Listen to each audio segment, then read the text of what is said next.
আপনি বাসার সবাই কেমন আছে?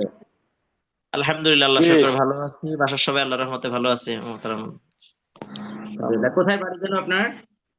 আমার বাড়ি নোয়াখালী, থাকি লক্ষ্মীপুর। আচ্ছা আচ্ছা। নোয়াখালী সদরে। লক্ষ্মীপুরে থাকি। কোথায় লক্ষ্মীপুরে কোথায়? লক্ষ্মীপুর রায়পুরে থাকি, লক্ষ্মীপুর রায়পুরে খেদমত। রায়পুর, ও আচ্ছা আচ্ছা আচ্ছা। কোথায় আছেন, খেদমত কোথায়? লক্ষ্মীপুর রায়পুরের উত্তর কেরোয়া, মানে একটা ইয়ের ভিতরে আর কি, পৌরসভার বাইরে। রায়পুর পৌরসভার বাইরে এলো। কি মাদ্রাসাটা?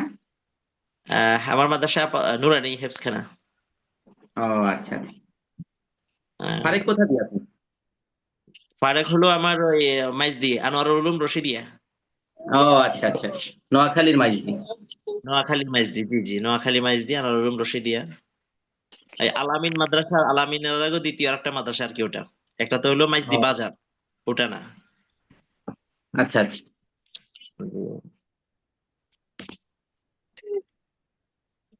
ঠিক আছে। নাজিমে তালিমাত, আমরা বোধহয় ক্লাস শুরু করি।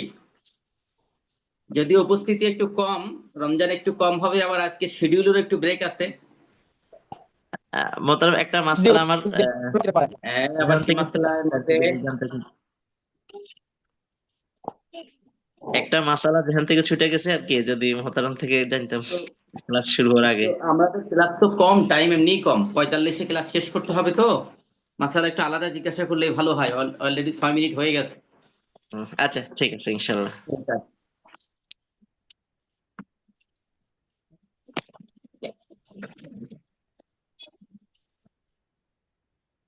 জি, রেকর্ডিং দিয়ে দিয়েছি।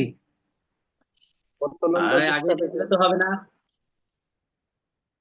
একটু একটু ওয়েট করেন, একটা মিনিট ওয়েট করেন, আমি ওই কেতাবটা আনতে পারি তো। ইসলামী ওয়াল ইফতা বিভাগের কানুনুল উকুবাতিল মুকাররান বিষয়ক আজকের এই দর্শে দেশ বা প্রবাস দূর বা নিকট থেকে যারা সংযুক্ত হয়েছেন সকলকে জানাই অন্তরের অন্তঃস্থল থেকে হৃদয় নিংড়ানো ভালোবাসা মিশ্রিত সশ্রদ্ধ সালাম ও মোবারকবাদ। আল্লাহ সুবহানাহু ওয়া তাআলার দরবারে কৃতজ্ঞতা প্রকাশ করছি, যিনি রহমান, যিনি রহিম, যার দয়ার কোনো শেষ নেই, করুণার অন্ত নেই। ইয়া রাব্বি লাকাল হামদু কামা ইয়ানবাগি লিজালালি ওয়াজহিক ওয়া আযীমি সুলতানিক। শত সহস্র দুরূদ ও সালাম পেশ করছি হাবিবে কিবরিয়া সৈয়দুল আম্বিয়া মুহাম্মদুর রাসূলুল্লাহ সাল্লাল্লাহু আলাইহি ওয়াসাল্লামের শানে। সম্মানিত ওলামায়ে হযরত, আমরা গত সপ্তাহে আলোচনা করেছিলাম ইসলাম ও প্রচলিত আইনে চুরির বিধান নিয়ে। আজ আমাদের আলোচনার বিষয় ইসলাম ও প্রচলিত আইনে ডাকাতির বিস্তারিত। আমাদের নির্ধারিত কিতাব তুলনামূলক দণ্ডবিধি, ইসলামিক শরিয়া ও প্রচলিত আইন অর্থাৎ কানুনুল উকুবাতিল মুকাররান, এই কিতাবে 30 নম্বর পৃষ্ঠা থেকে আমাদের আজকের দর্স শুরু হবে।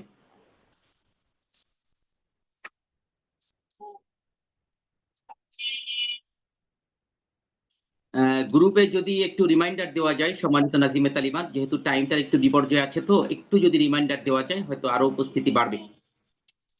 জি জি ওস্তাদ জি। জি, সম্মানিত ওলামায়ে হযরত, ইসলাম ও প্রচলিত আইনি ডাকাতি, আশা করছি কিতাব আপনাদের ম্যাক্সিমামের কাছে আছে। এছাড়া পিডিএফ তো আছেই আপনাদের কাছে। ডাকাতি শব্দের সাথে আমরা বেশ পরিচিত, কারণ ডাকাতি খুব মারাত্মক ধরনের অপরাধের একটি। অনেক সময় ডাকাত শুনলেই আমাদের হৃদয়টা কেঁপে ওঠে। তা কোনো মানুষের উপর বল প্রয়োগ করে, বল প্রয়োগের ভয় দেখিয়ে বা তাকে ভীতি ও সন্ত্রস্ত অবস্থার মধ্যে ফেলে তার থেকে মূল্যবান দ্রব্য ছিনিয়ে নেওয়ার নামই হচ্ছে ডাকাতি।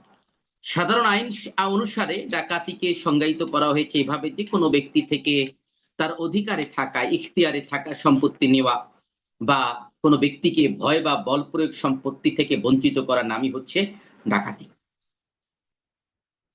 ইংরেজিতে এখানে একটি সংজ্ঞা দেওয়া আছে, আমাদের কিতাবে বলা আছে যে robbery is the crime of taking or attempting to take anything of value by force, threat of force or by use of fair.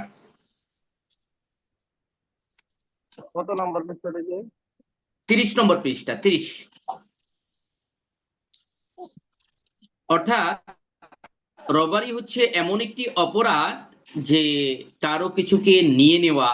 কিভাবে নিয়ে নেওয়া? টেক এনিথিং, কোনো কিছুকে নিয়ে নেওয়া, ভ্যালু বাই ফোর্স, জোর করে নিয়ে নেওয়া। থ্রেট অফ ফোর্স, ভয় দেখিয়ে নিয়ে নেওয়া, থ্রেট করে নিয়ে নেওয়া। ইউজ অফ ফেয়ার, বা ভয় দেখিয়ে নিয়ে নেওয়া। থ্রেট মানে হুমকি দিয়ে নিয়ে নেওয়া। কারো কাছ থেকে কোনো কিছু জোর করে নেওয়া, হুমকি দিয়ে নেওয়া বা ভয় দেখিয়ে নেওয়া, এর নাম হচ্ছে ডাকাতি।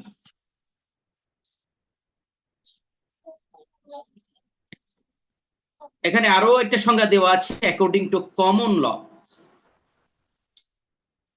বলা হয়েছে robbery is defined as taking the property of another with the intent to permanently deprive the persons of that property by means of force or fear, that is it is a larceny of theft accomplished by an assault. মূল কথাগুলো প্রায় একই রকম। বলা হয়েছে যে permanently মানে একেবারে চূড়ান্ত ভাবে কারো কাছ থেকে কোনো কিছু নিয়ে যাওয়ার চিন্তা নিয়ে যখন ফোর্স করে মানে জোর করে ভয় দেখিয়ে এটাকে নিয়ে নেওয়া হয় এবং ভিকটিমকে ক্ষতিগ্রস্ত করা হয় এর মধ্য দিয়ে যার সম্পদ, তাকে আসলে ডাকাতি বলা হয়। সুতরাং কোনো ব্যক্তি থেকে তার ইখতিয়ারে থাকা সম্পত্তি নেওয়া বা কোনো ব্যক্তিকে ভয় বা বলপূর্বক ভাবে তার সম্পত্তি থেকে বঞ্চিত করার নাম হচ্ছে ডাকাতি। যে চট্টগ্রামের মাওলানা গিয়াসউদ্দিন সাহেব, আপনার কাছে তো কিতাব আছে তাই না হযরত? আছে হযরত। জি জি, ঠিক আছে, একটু সামনে মিলিয়ে নেবেন। এরপরেও খাতা কলম সবাই সাথে রাখার চেষ্টা করবেন, যাতে মূল কথাগুলো লিখে রাখতে পারলে পরীক্ষার সময় প্রস্তুতি নিতে আর পরে কিতাব ঘাটাঘাটি এতটা করা লাগে না। জি, এবার আসুন ইসলামী শরিয়াতে ডাকাতি নিয়ে কি বলা আছে আমরা সেটি আলোচনা করার চেষ্টা করি। আসলে পবিত্র কুরআনুল কারিমে এই যে ডাকাতি, লুটতরাজ, সন্ত্রাসী কর্মকাণ্ড, এগুলোকে একত্রে বলা হয় মুহারিবা। আর যে করে তাকে মুহারিব বলা হয়। আর এই মুহারিবের শাস্তি মানে ডাকাতির শাস্তি বা ডাকাতের শাস্তি নিয়ে কুরআনুল কারিমে সূরা মায়দা 33 নম্বর আয়াতে 4 রকম শাস্তির কথা বলা হয়েছে। বলা হয়েছে যে যারা আল্লাহ এবং তার রাসূলের বিরুদ্ধে যুদ্ধ করে এবং জমিনে ফ্যাসাদ সৃষ্টি করে বেড়ায়, তাদের আযাব কেবল এই যে তাদেরকে হত্যা করা হবে, অথবা শুলে চড়ানো হবে, অথবা বিপরীত দিক থেকে হাত পা কেটে দেওয়া হবে, অথবা তাদেরকে দেশ থেকে বের করে দেওয়া হবে। এখানে 4 রকম শাস্তির কথা আছে। আমরা মৌখিক পরীক্ষার সময়, আপনাদের যে বার্ষিক পরীক্ষার সময় যে মৌখিক পরীক্ষা হয়, তখন অনেক সময় জিজ্ঞাসা করি যে ডাকাতির 4 রকম শাস্তি কখন প্রয়োগ করা যাবে। অনেকে জড়িয়ে ফেলে এই জায়গাটা, কিন্তু একটু সচেতন হলেই কিন্তু এই জায়গাটাকে আমরা আয়ত্তে নিতে পারি। মনে রাখবেন এই সূরা মায়দার 33 নম্বর আয়াতের মধ্য দিয়ে অনেকগুলো শাস্তির বিধান দেওয়া হয়েছে, শুধু ডাকাতি নয়। আমি একটু আগেই বলেছি সন্ত্রাসী কর্মকাণ্ডের শাস্তির কি হবে তাও এখানে বলা আছে।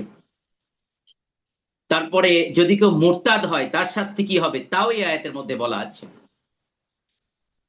তবে আমরা যেহেতু ডাকাতি নিয়ে আলোচনা করছি, তাই এই আয়াত থেকে আমরা ডাকাতির শাস্তি বের করার চেষ্টা করব। এখানে 4 রকম শাস্তির কথা আছে। একটা হলো হত্যা, আর একটা হলো শূলবিদ্ধকরণ, আরেকটি হচ্ছে হাত পা বিপরীত দিক থেকে কেটে ফেলা, আরেকটি হলো নির্বাসিত করা। স্বাভাবিকভাবে ডাকাতির শাস্তি কি যদি এই প্রশ্ন করা হয়, তাহলে উত্তর হবে বিপরীত দিক থেকে হাত পা কেটে ফেলা। এটা আমরা একেবারে প্রথম দর্শে আলোচনা করেছিলাম। কিন্তু ডাকাতির অনেকগুলো প্রকৃতি হতে পারে। সেটি কেমন? যদি আপনার কাছে প্রশ্ন করা হয় যে একজন ডাকাতি করতে গিয়েছিল, ডাকাতি করতে যাওয়ার পরে বাড়িতে ঢুকছে, মালামাল নিবে, এরই মধ্যে ওই ঘরের কেউ লুকিয়ে মোবাইলে কল দিয়েছে ইমাম সাহেবের। কল দেওয়ার সাথে সাথে ইমাম সাহেব মসজিদের মাইকে বলছে যে এরকম মাওলানা গিয়াসউদ্দিন সাহেবের বাড়িতে ডাকাত পড়ছে, যে যেখানে আছেন ঘিরে ফেলেন। এই খবর শোনা মাত্র চতুর্দিক থেকে শত শত লোক বাড়ি ঘিরে ফেললো। এই যে আসা শুরু করলো, এইটা দেখে ডাকাত করলো কি, সে দ্রুত ভেগে গেল। কিন্তু এই লোকটা কিন্তু ঠিকই ভয় দেখাইছিল, বাড়িতে প্রবেশ করেছিল ডাকাতি করার জন্য। তার শাস্তি কি হবে? আরেকটা প্রকৃতি হলো যে এই ডাকাত প্রবেশ করেছে, করার পরে মোবাইল পাওয়ার ফলে যখন লোকজন চতুর্দিকে আসা শুরু করলো এবং কিছু এসেও গেছে, ডাকাতরা এখন পালাবে কি করে? পালাতে গিয়ে বন্দুক দিয়ে গুলি করছে, ফাঁকা গুলি। গুলি করতে করতে যাচ্ছে, সামনেই একজন এসে পড়ছে, তার গায়ে গুলি লাগলো, গুলি লেগে একজন মারা গেল, কিন্তু কোনো মালামাল সে নিতে পারেনি। এই ডাকাতির শাস্তিটা কি হবে? আর একটা হলো, ডাকাতি করতে গেল, যাওয়ার পরে মালামাল ঠিক নিয়ে গেছে, কোন রকম জানানো যায় নাই, ভয় ভীতি দেখে মালামাল নিল, তার শাস্তি কি? আর একটা হচ্ছে, ডাকাতি করতে গেল কিন্তু মালামালও, আমরা কয়েকটা প্রকৃতি বললাম, একটা হলো মালামালও নিতে পারে নাই, ডাকাতিও করতে পারে নাই। আর একটা হচ্ছে মালামাল নিল, যেটা বাদ আছে আমাদের, মালামাল নিল কিন্তু কাউকে মারে নাই, তার শাস্তি কি হবে? এই যে চারটা প্রকৃতি, চারটা প্রকৃতির উত্তরই আল্লাহ তাআলা কোরআনে কারীমের এই আয়াতে দিয়ে রেখেছেন। এখন এই আয়াত দিয়ে তো আমাদের জন্য এই শাস্তি কি হবে, কোন ক্ষেত্রে কি হবে, এটা বোঝা সহজবোধ্য নয়। এই সহজবোধ্য নয় এই কারণেই যে কেউ চাইলেই কিতাব পড়ে মুফতি হতে পারে না। যে কেউ চাইলেই কিতাব পড়ে ফতোয়া দিতে পারে না। যে কেউ চাইলেই কিতাব পড়ে বিচার কার্য পরিচালনা করতে পারে না। এই কারণে ফকিহগণ বলে থাকেন যে এলম সিনা থেকে সিনায় যায়। এই সিনা থেকে যাওয়ার ব্যাখ্যা হলো উস্তাদ থেকে কিতাবের এলম সংগ্রহ করতে হয়, খালি কিতাব দিয়ে নয়। কিতাব সহযোগী হবে, কিন্তু শুধু কিতাব কেন্দ্রিক যারা আলেম হয়েছে নিজেরা স্বশিক্ষিত, তারা অধিকাংশই সঠিক পথ প্রাপ্ত হয়নি। কিতাব সহায়ক ভূমিকা রাখবে, কিন্তু কিতাব পড়তে হবে কোনো উস্তাদের তত্ত্বাবধানে থেকে। তাই এই জন্য এটা সরাসরি হোক আর অনলাইন হোক, দুইটার মধ্যে কোনো পার্থক্য নেই, কারণ সব জায়গায় উস্তাদ থেকেই এলম অন্বেষণের সুযোগ থাকে। বরং আমরা তো বলি যে অনলাইনে কিছু কিছু ক্ষেত্রে সুবিধাই হয়। সেটি কেমন? কারণ অনলাইনে ক্লাসগুলো রেকর্ডেড হয়। আমাদের সরাসরি যারা পড়ে, এবারও আলহামদুলিল্লাহ 40 জন ছাত্র পড়ছে সরাসরি। তা সরাসরি যারা পড়ে এরা কিন্তু কোনো ক্লাসকে সংরক্ষণ করতে পারে না, কিন্তু অনলাইনে এই সংরক্ষণ করার সুযোগ থাকে। আবার অনলাইনে অপেক্ষাকৃত একটু বড় মানের উস্তাদদের দেওয়ার সুযোগ থাকে, কারণ বিভিন্ন বড় বড় জামিয়ার উস্তাদরা দূর থেকে ক্লাস নিতে পারে। তা আসুন এই প্রশ্নগুলোর উত্তর আমরা খোঁজার চেষ্টা করব। একটি ছোট্ট উদাহরণ দিই, তাহলে আপনাদের জন্য বোঝা সহজ হবে। উসমানিয়া খেলাফত মানে যাকে অটোমান সাম্রাজ্য বলা হয়, এই অটোমান সাম্রাজ্যের অন্যতম প্রসিদ্ধ শাসক ছিলেন সুলাইমান, যিনি সুলতান সুলাইমান হিসেবে পরিচিত। অটোমান সাম্রাজ্যটা কি? এটা পৃথিবীর 1/3 এলাকা মুসলমানেরা শাসন করত। পৃথিবীর 3/1 এরিয়া, এবং এই পৃথিবীর 3/1 অঞ্চল যে শাসন করা হয়েছে, এটি কিন্তু হানাফি ল দিয়ে শাসন করা হতো। মানে হানাফি মাযহাবের বিধিবিধানের আলোকেই রাষ্ট্রের যাবতীয় বিচার ফয়সালা রীতিনীতি চলতো। ঐতিহাসিক দিক দিয়ে বিবেচনা করলে দেখা যায় হানাফি মাযহাব পৃথিবীর 3 অঞ্চলে মোটামুটি 3 বার বিরাট এলাকা নিয়ে রাষ্ট্রীয় ক্ষমতায় অধিষ্ঠিত ছিল। প্রথম হলো ইমাম আবু ইউসুফ যখন প্রধান বিচারপতি হলেন, তখন সর্বপ্রথম হানাফি মাযহাব রাষ্ট্রীয়ভাবে গেল, এটিও দীর্ঘকাল ছিল। তারপরে আমাদের উপমহাদেশে সম্রাট আলমগীরের সময় ফতোয়ায়ে আলমগীরি লেখা হয়, এটিও হানাফি মাযহাব রিলেটেড কিতাব। তারপরে দীর্ঘদিন পর্যন্ত বলা যায় 1757 সাল পর্যন্ত অনেক আইন কানুনই ইসলামী শরিয়াতের আলোকে এবং হানাফি মাযহাবের রীতিনীতির আলোকেই বাস্তবায়িত হতো। আর অটোমান তারা যে 350 বছরের মতো দেশ শাসন করেছে, আর আমাদের উপমহাদেশে মুসলমানেরা শাসন করছে 750 বছর, এই সময়গুলোতে হানাফি ল দিয়ে বা হানাফি নিয়ম নীতির আলোকে রাষ্ট্র পরিচালনা করা হয়েছে। তাই এবার আসুন যে এখন তালেবান শাসন হানিফ এই যে 4 রকম আমি যেটা বলছিলাম, জি জি কে কথা বলছেন? হযরত তালেবান শাসন এখন হানিফি মাযহাব অনুসারে চলছে ইনশাআল্লাহ। হ্যাঁ, তালেবানের বর্তমান শাসন হানাফি, কিন্তু আমি অঞ্চল বোঝানোর চেষ্টা করছি, তো ছোট দেশ বোঝানোর চেষ্টা করছি না। ছোট দেশের বিবেচনায় শুধু তালেবান না, পৃথিবীতে আরো কিছু দেশ আছে যেগুলো হানাফি ল দিয়েই চলে। কিন্তু আমরা অঞ্চল বোঝানোর চেষ্টা করছি এবং সুদীর্ঘ কালের দিকে ইঙ্গিত করছি।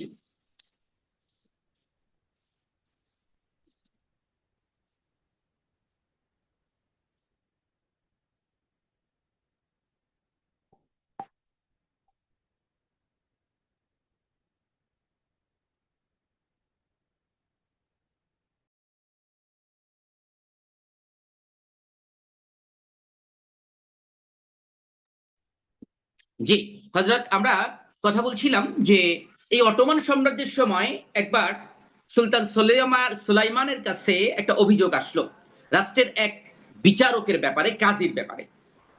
তখন কাজী সাহেবকে তিনি তলব করলেন, তলব করে বললেন যে আপনার বিরুদ্ধে একটা অভিযোগ আছে, তবে আপনি আমাদের রাষ্ট্রের বিচারকের দায়িত্ব পালন করছেন। আপনার আগে আপনার পিতাও এই সাম্রাজ্যের কাজীর দায়িত্ব পালন করেছিলেন। বিচারক সন্তোষ প্রকাশ করলেন, অতঃপর সুলতান তাকে জানালেন যে আপনার বিরুদ্ধে একটা অভিযোগ আছে। বিচারক বললেন কি অভিযোগ? বললেন অভিযোগটা হলো আপনি লঘু অপরাধে বড় ধরনের শাস্তি দেন, মানে ছোট অপরাধে বড় ধরনের শাস্তি দেন, এমন একটা অভিযোগ আমার কাছে এসেছে। তখন বিচারক জানতে চাইলেন, কাজী সাহেব জানতে চাইলেন যে আচ্ছা একটু বলেন তো ঘটনাটা কি, কি অভিযোগ, স্পেসিফিক বলেন।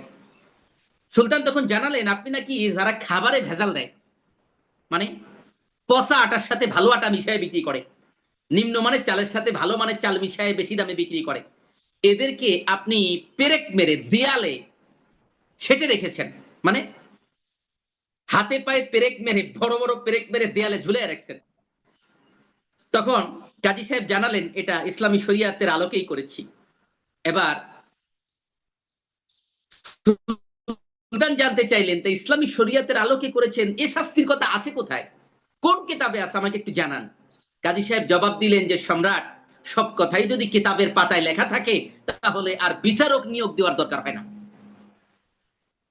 এই কথা অত্যন্ত তাত্ত্বিক একটি কথা, কারণ খাদ্যে ভেজাল মিশানোর শাস্তি এটা হুদুদ বা কেসাসের মধ্যে পড়ে না, এটা কিসের মধ্যে পড়ে? তাজিরের মধ্যে পড়ে। বিচারক চিন্তা করবেন এই অপরাধটা কি মাত্রায় পৌঁছাচ্ছে, এর ভয়াবহ দিকটা কোন পর্যায়ে, তখন তিনি যে কোনো ধরনের শাস্তি প্রদান করতে পারেন। সম্রাট লাজবাব হয়ে গেলেন এবং বিচারককে রুখসাত দিলেন, ছেড়ে দিলেন যে যান, ঠিক আছে, অসংখ্য ধন্যবাদ আপনাকে, আমি আমার উত্তর পেয়েছি। তা কথা বলছিলাম এই যে বিভিন্ন অপরাধের শাস্তি বোঝার জন্য এটা দর্শের সম্পৃক্ততা অনেক বেশি জরুরি। তাহলে আমরা 4 রকম শাস্তির কথা জানলাম, একটু মুখস্থ করেন তো। ডাকাতির শাস্তি হলো 4 রকম। কয় রকম? 4 রকম। প্রথমটা হলো হত্যা, পরেরটা শুলবিদ্ধকরণ, তৃতীয়টা হাত পা বিপরীত দিক থেকে কেটে দেওয়া, চতুর্থ নির্বাসিত করা। এবার আসেন 4 রকম শাস্তি কখন হবে। ফুকাহায়ে কেরাম বলেছেন, ওই যে আমরা কয়েকটা উদাহরণ দিয়েছিলাম, যখন কেউ ডাকাতি করতে গেল কিন্তু ডাকাতি করতে পারে নাই, শুধু মাত্র বাঁচার জন্য কাউরে খুন করে চলে আসছে, তার শাস্তি হলো আল কতলু বিল কতলের মতন, হত্যার পরিবর্তে হত্যা, তার শাস্তি হবে মৃত্যুদণ্ড। হত্যা কিভাবে কার্যকর করা হবে? এটা জবাই দিয়ে হতে পারে, ফাঁসি দিয়েও হতে পারে, সে ব্যাপারে ওলামা ইকরামদের মধ্যে একটু উদার মনোভাব রয়েছে। দ্বিতীয় কথা হলো কেউ ডাকাতি করতে গেল, মালও আনলো, মানুষও খুন করলো। কেমন? মালামাল নিয়ে যখন বের হচ্ছিল তখন গুলি করলো, তা এই গুলি করার ফলে মারা গেল। তাহলে মালও নিচ্ছে, মানুষও খুন করছে, এর শাস্তি হচ্ছে শুলবিদ্ধ করে হত্যা করা। শুলবিদ্ধটা কি জিনিস? এটা একটা জরুরি প্রশ্ন। শুলবিদ্ধ বলতে বোঝায় একরকম কড়া মতো, লোহার কড়া মতো, মাথাতে হুল আছে, এটা পিঠে ঢুকায় দেওয়া, ঢুকায় উপরে টানিয়ে রাখা। এভাবে এই ঢুকিয়ে রাখার ফলে তার শরীর দিয়ে রক্ত ঝরতে থাকবে, রক্ত ঝরতে ঝরতে একবারে মারা যাবে না, 2 দিন 3 দিন পরে মারা যাবে। একদিক থেকে খাবার নাই, অপর দিক থেকে রক্ত ঝরছে, অনেক সময় 5 ঘন্টা 6 ঘন্টাও লাগতে পারে, 1 দিন 2 দিনও লাগতে পারে। এভাবে মারা যাবে, জনসম্মুখে ঝুলিয়ে রাখা হবে, মানুষ তাকে দেখতে পাবে এবং সে আর্তনাদ করতে থাকবে। এটি হচ্ছে শুলবিদ্ধ করে হত্যা করা। সুতরাং কেউ ডাকাতি করতে গিয়ে যদি মানুষও মারে, মালও নেয়, তাকে শুলবিদ্ধ করে হত্যা করতে হয়। বর্তমানে পৃথিবীর কিছু দেশের প্র্যাকটিসে আমরা দেখতে একটু দ্রুত মৃত্যু নিশ্চিত করার জন্য হাত পা রক কেটে দেয়, তাহলে দ্রুত রক্ত পড়ে, লোকটা তাড়াতাড়ি মারা যায়। কিন্তু শুল ঠিকই বিদ্ধ করা হয় তাকে। তারপরে স্বাভাবিক ডাকাতি, মানে ভয় দেখায় মালই আনছে, কাউরে মারে নাই, তার শাস্তি হলো বিপরীত দিক থেকে হাত পা কেটে ফেলা, মানে ডান হাতের কবজি দিয়ে কাটা আর বাম পায়ের গোড়ালি দিয়ে কাটা। আমরা চুরির ক্ষেত্রে দ্বিতীয়বার চুরি করলে যে শাস্তির কথা আলোচনা করছিলাম সেটা, মানে দ্বিতীয়বার শাস্তি সেটা আলাদা ছিল, দ্বিতীয় ধাপে বিপরীত দিক থেকে পা কেটে দেওয়ার কথা ছিল, কিন্তু এখানে একবারেই হাত পা বিপরীত দিক থেকে কেটে দিতে হবে। আর কেউ ডাকাতি করতে গেল, ওই যে বললাম যে মাইকিং করার ফলে সে চুরিও মানে সম্পদও আনতে পারে নাই, কাউরে মারেও নাই, ভেগে আসছে আগেই ভয়তে, তাহলে তার শাস্তি হলো নির্বাসিত করা, তাকে দেশছাড়া করে দিতে হবে। নির্বাসন কিভাবে হতে পারে, এটা একটা প্রশ্নের ব্যাপার, যে আমাদের বাংলাদেশে নির্বাসনে পাঠাবো কোথায়? আগে তো অনেক বড় বড় দেশ ছিল, তখন সেন্ট মার্টিনে পাঠানো যাইতো। তা আমাদের সরকারও যদি চায় যে সেন্ট মার্টিন অথবা ওই যে নোয়াখালী অঞ্চলে বাড়ি আছে আপনাদের, ওখানে রোহিঙ্গাদের দেয়া হয়েছে কোন দ্বীপে যেন, ভাসানচর, ভাষান্তর ভাসানচর, জি জি, এরকম একটা দ্বীপকে সরকার বাছাই করে নিতে পারে। ওটা ওয়ান কাইন্ড অফ জেল, মানে জেলখানার মতো, সেখানে প্রশাসন সবই থাকবে, ওইখানে পাঠাবে। এর মানে এই না যে ওইখানে খাওয়া দাওয়া ফুর্তি করো যা ইচ্ছে তাই করবে, না, ওইখানেও জেলখানার মতনই, কিন্তু সাধারণ মানুষের বাইরে। কিন্তু তারা কি করবে, সবজি চাষ করবে, রান্না বাড়া করবে, খাওয়া দাওয়া করবে, হ্যাঁ সবকিছু থাকবে, কিন্তু আর বাসার চর দিয়ে নোয়াখালীতে আসতে পারবে না। তা এটা হচ্ছে নির্বাসন। আর এই নির্বাসনের পরিবর্তে কেউ কেউ এই জন্য জেলখানার কথা বলেছেন, কারণ সব জায়গায় নির্বাসনের মতো জায়গা নাও থাকতে পারে, সেক্ষেত্রে জেলখানা করে জেলের মধ্যে আটকে রাখতে হবে। আশা করি বুঝতে পেরেছেন। এবার আসুন আমরা একটা হাদিস দেখার চেষ্টা করি যে এই মুহারিবার আয়াতটা কখন অবতীর্ণ হয়েছিল। সূরা মায়দার 5 নম্বর সূরা 33 নম্বর আয়াত। হযরত ওমর রাদিয়াল্লাহু তাআলা আনহু থেকে বর্ণিত, দুঃখিত, আব্দুল্লাহ ইবনে ওমর রাদিয়াল্লাহু তাআলা আনহু থেকে বর্ণিত যে একদল লোক নবী সাল্লাল্লাহু আলাইহি ওয়াসাল্লামের উট লুট করে নিয়ে যায় এবং ইসলাম ধর্ম ত্যাগ করে মুরতাদ হয়ে যায়, এবং নবী সাল্লাল্লাহু আলাইহি ওয়াসাল্লামের একজন ঈমানদার রাখালকে হত্যা করে। অতঃপর তিনি তাদের পিছনে লোক পাঠান, তাদের ধরে নিয়ে আসা হলে তিনি তাদের হাত পা কেটে দেন এবং চোখ উপড়ে ফেলেন। আর আব্দুল্লাহ ইবনে ওমর রাদিয়াল্লাহু তাআলা আনহু বলেছেন এই ঘটনাকে কেন্দ্র করেই এই মুহারিবার আয়াত অবতীর্ণ হয়। এখানে ঘটনার মধ্যে কয়েকটা দিক আছে, একটা হলো মুরতাদের ব্যাপারটাও জড়িত আছে, আবার এই যে লুট করে নিয়ে যাওয়া, খুন করার ব্যাপারও আছে। হাজ্জাজ যখন আনাস ইবনে মালিক রাদিয়াল্লাহু তাআলা আনহুকে প্রশ্ন করেছিল এদের সম্পর্কে, তখনও তিনি তাদের সম্পর্কে এই হাদিসটা শুনিয়েছিলেন। এই ঘটনা সম্বলিত একটা হাদিস আছে সুনানে আবু দাউদের মধ্যে। তা যাই হোক, আমরা দেশীয় আইনে মানে শরীয় আইনে ডাকাতির শাস্তি কি আমরা বুঝতে পারলাম আশা করি। এবার আসুন দেশীয় আইনে ডাকাতির শাস্তি কি আমরা একটু তা দেখার চেষ্টা করি। ম্যাথিউ হেলের একটা সংজ্ঞা দেওয়া আছে আমার এই কিতাবে। তিনি বলেছেন ডাকাতি হচ্ছে এক ধরনের হিংস্রতা আর বেআইনি ভাবে কার সম্পত্তি এবং অর্থ ছিনিয়ে নেওয়া বা তাকে ভীত সন্ত্রস্ত করা, এর নাম হলো ডাকাতি। ডাকাতির সংজ্ঞা দেওয়া হয়েছে দণ্ডবিধির মানে পেনাল কোড 1860 এর 391 নম্বর ধারায় ডাকাতির সংজ্ঞা দেওয়া হয়েছে। বলা হয়েছে when 5 or more persons conjointly commit or attempt to commit a robbery, or where the whole number of persons conjointly committing or attempting to commit a robbery and persons present and aiding such commission or attempt amount to 5 or more, even person or committing, attempting or aiding is said to commit ডাকাতি।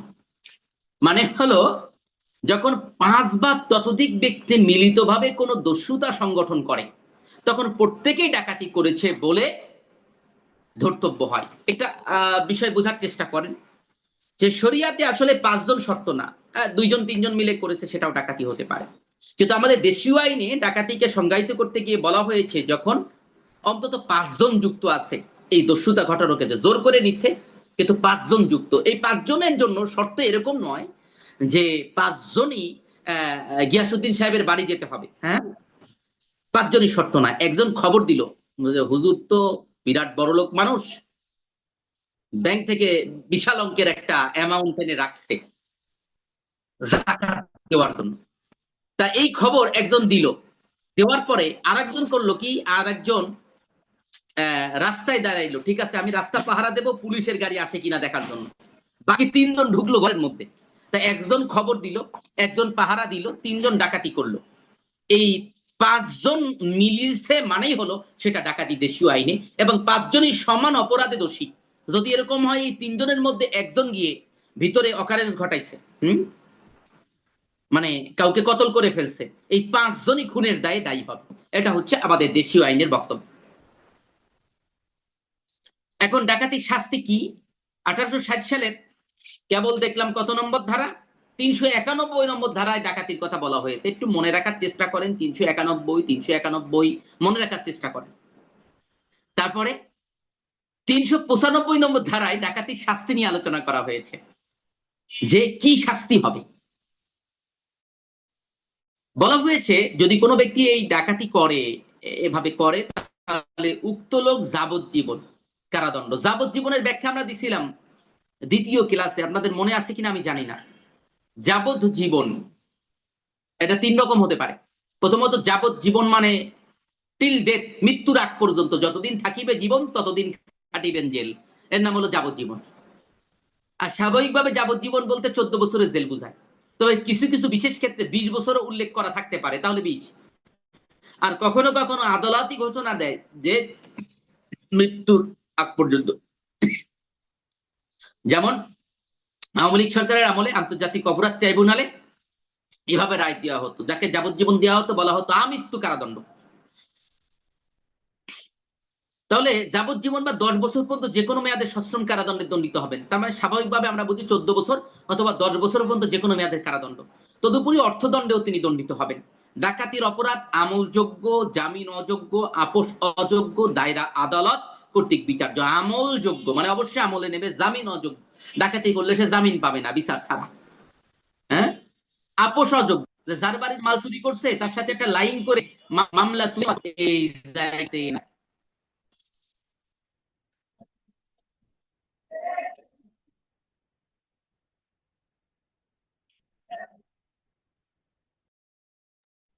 তারপরে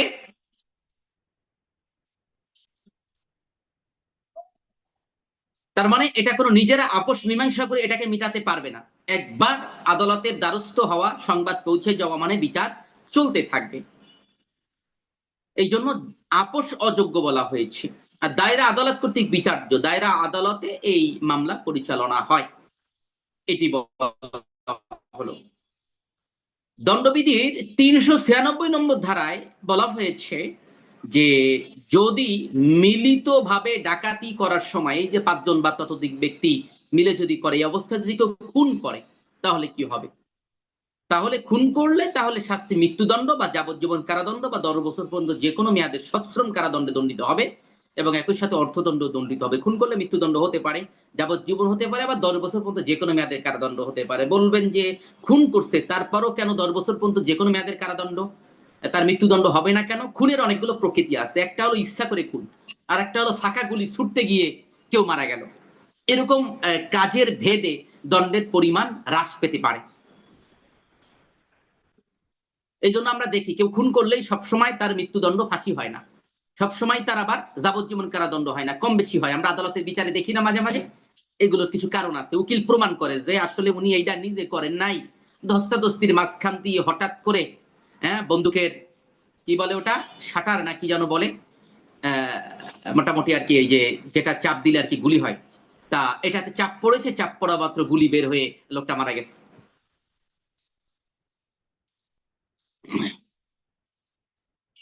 তারপরে 397 নম্বর ধারায় বলা হয়েছে যে যদি দস্যুতা বা ডাকাতি সংগঠনকালে অপরাধকারী কোনো মারাত্মক অস্ত্র ব্যবহার করে, মানে বন্দুক ব্যবহার করছে, একেবারে একে কি যেন বলে, বিভিন্ন যে বড় বড় টাইপের যে বন্দুক আছে, এরকম বন্দুক ব্যবহার করছে, বোমা ব্যবহার করছে, এরকম যদি হয়, যা কোনো ব্যক্তিকে কঠিন আঘাতের কারণ হতে পারে, বিশাল এক ছোরা নিয়ে আসছে, অথবা কাউকে মৃত্যু বা গুরুতর আঘাত করার উদ্যোগ গ্রহণ করে, তাহলে অপরাধী 7 বছরের কম নয় এমন কারাদণ্ড হবে।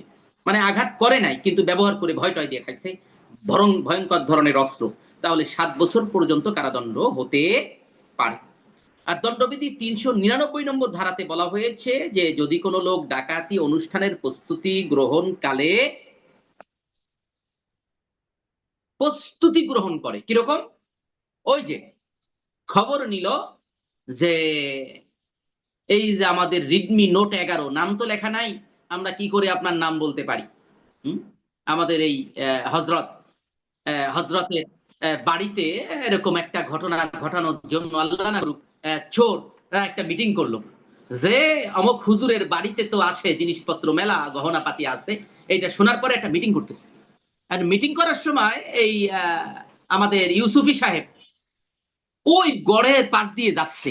এখন শুনলো যে একটা পুরান ঘরের মধ্যে কেমন শব্দ হয়, উনি জানালায় কান লাগাইলো, শুনলো ভিতরে বসে আলোচনা করতেছে যে অমুক হুজুরের বাড়িতে মাল আছে, আমরা আইজেরা হানা দেব। ইউসুফি সাহেব এই কথা শোনা মাত্র গোপনে পুলিশে ফোন দিল যে এইখানে 5-7 জন মিলে একটা মিটিং করতেছে, তারা কিন্তু ডাকাতি করবে। এটা শোনা মাত্র পুলিশ তাদের ঘিরে ফেললো এবং ধরে ফেললো। তাহলে এরা কিন্তু বাড়িতেও যাইতে পারে না, বরং ডাকাতি করার উদ্যোগ নিছে, পরিকল্পনা নিয়ে অবস্থায় গ্রেপ্তার হয়ে গেছে। তা তাহলে কি করবে? এরকম ঘটনা যদি ঘটে তাহলে তার জেল হবে 10 বছর পর্যন্ত, যে কোনো মেয়াদের সশ্রম কারাদণ্ডে দণ্ডিত হবে, তদুপরি অর্থদণ্ড দণ্ডিত হবে, কারণ ডাকাতি গ্রহণ করার উদ্যোগ নিয়ে গ্রেপ্তার হয়েছে, অ্যাটেম্প টু ডাকাতি।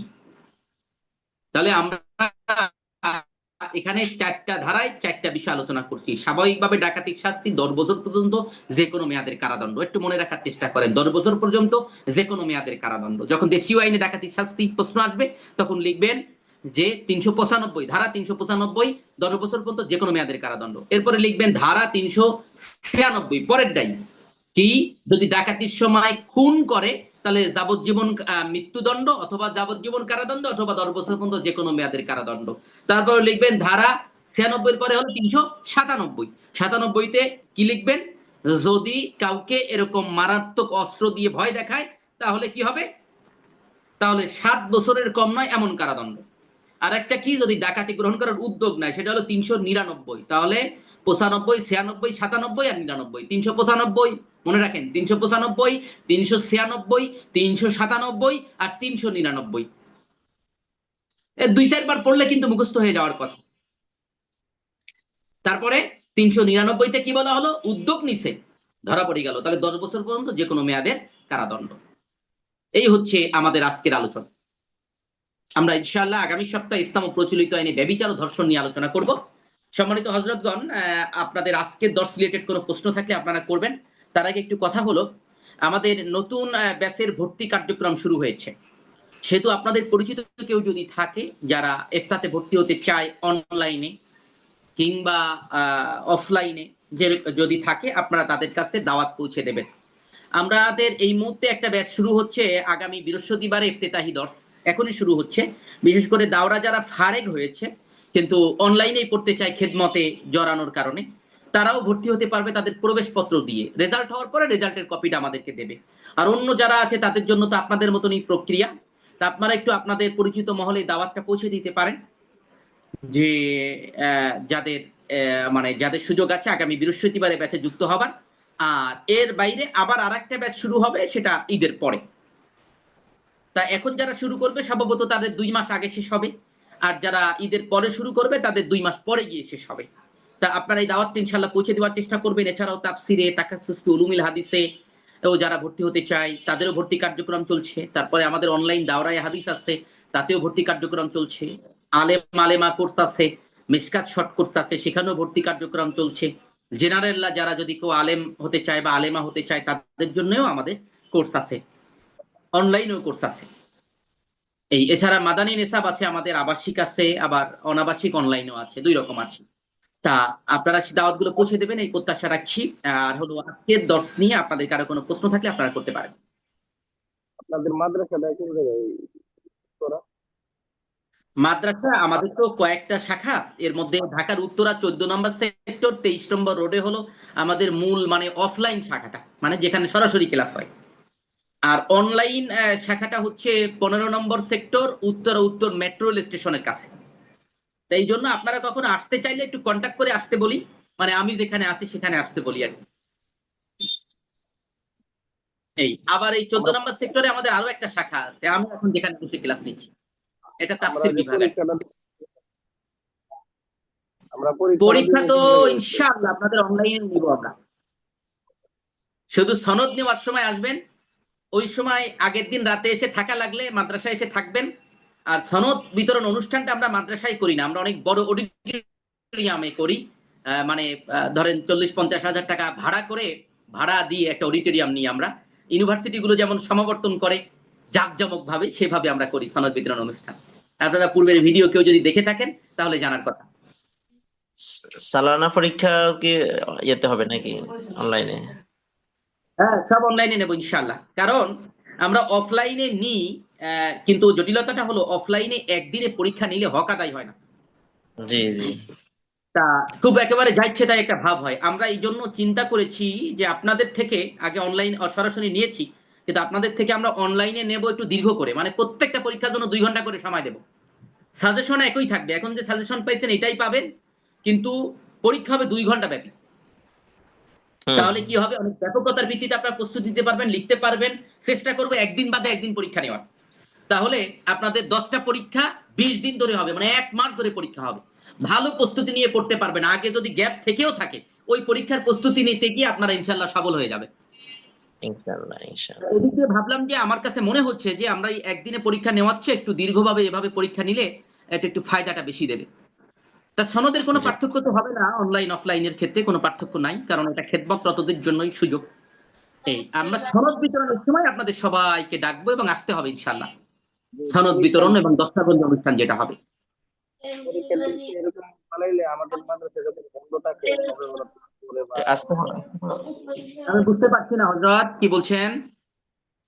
যে বাৎসরিক পরীক্ষা টানা পরীক্ষাটা মানে বন্ধের মধ্যে পালাইতে হবে। প্রতিষ্ঠান যখন বন্ধ থাকে বন্ধ তো আসলে এতদিন থাকে না, সেহেতু বন্ধের মধ্যে ফেলানো কঠিন। তবে আমরা চেষ্টা করব ক্লাস পরীক্ষার টাইমটা, যেহেতু প্রত্যেকদিন একটা করে পরীক্ষা হবে, পরীক্ষার টাইমটা এমন সময় রাখা যখন ক্লাস থাকে না বা একটু রুখসত থাকে এরকম। কিন্তু একেবারে এটা তো নিশ্চিত করাটা কঠিন হবে। সবে বরাতের পরে আর কি। রাতেও হতে পারে কারণ রাতে এসার পরে এখন সময় থাকে লং সবার তো টাইম। সবে বরাতের পরে শেষ হবে না, কারো তো তার 4 মাস আগে শেষ হবে, তার কি হবে? আমাদের যার অগাস্টে শেষ যখন হবে শেষ হবে ইনশাআল্লাহ। তখন পরীক্ষা আপনার তো হয়ে যাবে, এক বছর যখন শেষ জানুয়ারি হয়ে টু যাবে জানুয়ারি। তখন পরীক্ষা হয়ে যাবে। যাদের সবে বরাতের সময় শেষ হবে তাদের সবে বরাতের সময়, যার যখন শেষ, আমাদের হিসাব হলো যখন যার শুরু তার তখন থেকে গুনে 12 মাস পরে শেষ হয়। কোন আমাদের রকম সবে 12 বরাত মাসের আগে হওয়ার সুযোগ নাই, 9 মাসে বা 10 মাসে বছর হওয়ার কোন রকম সুযোগ নাই, একেবারেই নাই। রমজান মাসে কোনো জায়গায় ইফতার ক্লাস হয় না, আপনাদের তো হচ্ছে নাকি? জি। আজকে আজকে আজকে বন্ধ দিনে হচ্ছে। বুঝতে পারছি। জি, ঠিক আছে। আজকে একটু আগে ক্লাস শুরু করতে হলো, আমাদের ওই যে পরবর্তীতে উস্তাদ ক্লাস নেবেন, ওনার একটু ওজোর আছে, বোধহয় ইফতার মাহফিল আছে, এই কারণে ওনার একটু জরুরত ছিল। এই কারণে একটু আজকে আগে ক্লাস শুরু করতে হয়েছে। কালকে আবার আবার যেভাবে রুটিন আছে ওইভাবেই হবে। হযরত আপনার এখানে যে ইংলিশ গুলি আছে এগুলি কি আমরা হল করতে হবে? না না, ইংরেজি গুলো আয়ত্ত করা লাগবে না, বাংলা আয়ত্ত করলেই হবে। কখনো আরবি সুযোগ থাকলে আয়ত্ত করবেন। যাদের ইংরেজির উপরে দক্ষতা আছে তারা 2-1 লাইন ইংরেজি লিখতে পারেন, আচ্ছা। কারো কারো থাকতে পারে। আমাদের একটু মাঝে মাঝে ইচ্ছা করে আপনাদের ইংরেজি শেখানোর, না কিন্তু এগুলি সময় কি করতে পারি না আসলে। এগুলি কি আপনার থেকে ভাষা না এগুলি আইনের বইয়ের ভাষা? আইনের বইয়ের ভাষা, আইনের বইয়ের ভাষা। ঠিক আছে ঠিক আছে হযরত, জাযাকাল্লাহু খাইর। এই হযরত জন্য একটু আমাদের কঠিন। আমার ভাষা থাকলে একটু সহজ হতো, কিন্তু আইনের ভাষাটা আইনের কঠিন। বইয়ের ভাষাগুলো একটু জড়ানো থাকে। হযরত বলার আপনার এই কিতাবটার কোন বাংলা সরা আছে কি? হ্যাঁ, আমি তো বাংলা বই দিয়েই পড়াচ্ছি। আপনাদের কাছে যে পিডিএফ দেওয়া হয়েছে সেটাও তো বাংলা। এমনি আমি কি লাইব্রেরিতে এটা কিনতে পারবো না? না না পাওয়া না না, যাবে আমাদের কাছ থেকে এখানে? নিতে হবে। আমাদের কোনো বই লাইব্রেরিতে নাই। আপনাদের কাছ এটা থেকে আমাদের কাছে নিলে কুরিয়ারে কি নিতে মানে? পারবেন, বা এসে নিতে পারবেন, বা কুরিয়ারে নিতে পারবেন। কুরিয়ারে নিতে পারবেন। জি হযরত, এটা কত মূল্য আসবে? এ আপনারা বই তো একটা নেবেন না, 3টা বই নেবেন মোট। এটা আছে আর একটা বই আছে, সবগুলোই আপনাদের মানে পরীক্ষার সাথে রিলেটেড। তাই এইটা হলো নিয়মিত পড়াচ্ছি, আর বাকি 2টা বই আছে ওইগুলো দিয়ে কয়েকটা ক্লাস নেওয়া হবে ফাইনাল পরীক্ষার আগে, কারণ ওইটার উপর থেকে মৌখিক পরীক্ষা হবে আর এইটার হবে লিখিত পরীক্ষা। তা 3টা আমাদের বই পুরা মিলিয়ে মোট 270 টাকা দাম, 270 টাকা দাম। কুরিয়ার চার্জ ওই যে যদি আপনারা হোম ডেলিভারি নেন স্টেট ফার্স্টে তাহলে একটু বেশি খরচ পড়ে, 120 টাকা করে কুরিয়ার, 130 টাকা করে কুরিয়ার চার্জ পড়ে, মানে 270 আর 130 400 টাকা পড়ে। আর যদি সুন্দরবন কুরিয়ারে নেন তাহলে খরচ পড়ে 80 টাকা মাত্র, মানে 270 আর 80 কত হয়, 350। হযরত, যদি এই পুরো তাইলে একটা আপনারা ওই চ্যাপ্টার যে বই আছে নাম্বারে আপনাদের বেতন চাওয়া সবগুলো হয় গেলে বা যে নাম্বারে ভর্তি হয়েছেন ওই নাম্বারে আপনারা বিস্তারিত ঠিকানা লিখে দেবেন, ওইখানের বিকাশ নাম্বারে টাকা পাঠিয়ে দিলে আমরা কুরিয়ার করার ব্যবস্থা করে দেবো ইনশাআল্লাহ। জি। সিম্পল, আমরা দণ্ডবিধিটা কুরিয়ার দেখতে করে এরকম, আপনাদের অনেকের কাছে আছে দণ্ডবিধিটা দেখতে এরকম। জি জি মোহতারাম আছে, আমাদের কাছে জি, আছে, আমরা শুকরিয়া নিশ্চিত। শুকরিয়া। বইটা থাকলে সুবিধা আপনাদের, একদম সুন্দরভাবে পড়তে পারবেন, মুখস্থ করতে পারবেন। ওটার সাথে পিডিএফ দিয়ে তো ধরেন এতটা ওটার আয়ত্তে সাথে পাওয়া আছে যায় না। এছাড়া আপনাদের এটার সাথে জানায় রাখি, মোতালা এবং এই দণ্ডবিধি ছাড়াও হ্যাঁ একটু বলি, অন্য কিতাবগুলো যদি কেউ নিতে চান এখন থেকে ইনশাল্লাহ সেই কিতাবগুলো আপনারা নিতে পারবেন। তবে সেক্ষেত্রে ওইগুলো তো ওজন মাপা যায় না, এই জন্য কুরিয়ারে যা আসবে সেই দাম দিয়ে আপনাদের সারায় নিতে হবে, আমাদেরকে শুধু মানে কিতাবের দাম দিয়ে দিতে হবে আগে, এরপরে আমরা কুরিয়ার করে দেব, ওরা ওজন মেপে যা দাম লিখবে ওই দাম আপনারা দিয়ে বই সারায় নিতে পারবেন। এভাবে আমরা অন্য কিতাবগুলো আপনাদেরকে সামনে দেওয়ার সুযোগ রাখছি ইনশাআল্লাহ, মানে অন্য পুরো সিলেবাসের বইগুলো একটাই অন্যান্য যতগুলো কিতাবগুলো। কিতাব সবগুলোই? হ্যাঁ ম্যাক্সিমাম, ম্যাক্সিমাম হয়তো দুই একটা মিসিং হতে পারে, ম্যাক্সিমাম গুলো নিতে পারবেন আমাদের কাছ থেকে। নেওয়ার জন্য যোগাযোগ করবো কিভাবে হযরত? ওই যে যে নাম্বারে ভর্তি হয়েছিলেন ওই নাম্বারেই যোগাযোগ করবেন। জি জি, ধন্যবাদ। ঠিক আছে। জি মোহতারাম, আপনার সঙ্গে সরাসরি সাক্ষাতের কি ব্যবস্থা হতে পারে? সরাসরি সাক্ষাৎ করে আসবেন আমার সাথে, একটু কন্টাক্ট করে ঢাকার উত্তরা 14 নম্বর সেক্টর 23 নম্বর রোড আগে একটু কন্টাক্ট করে আসবেন ইনশাআল্লাহ। আপনার কন্টাক্ট নাম্বারটা মনে হয় নাই আমাদের কাছে। ওইটা আমার কন্টাক্ট কিভাবে নাম্বার নাই, যোগাযোগ খুব দুঃখজনক অবস্থা। 01729 9? 489 জি, তারপর 489 865। 865। হ্যাঁ জি হাজরত, 01729 জাযাকাল্লাহ। 489 865। জি, ঠিক আছে। জাযাকাল্লাহ। আজ এ পর্যন্ত।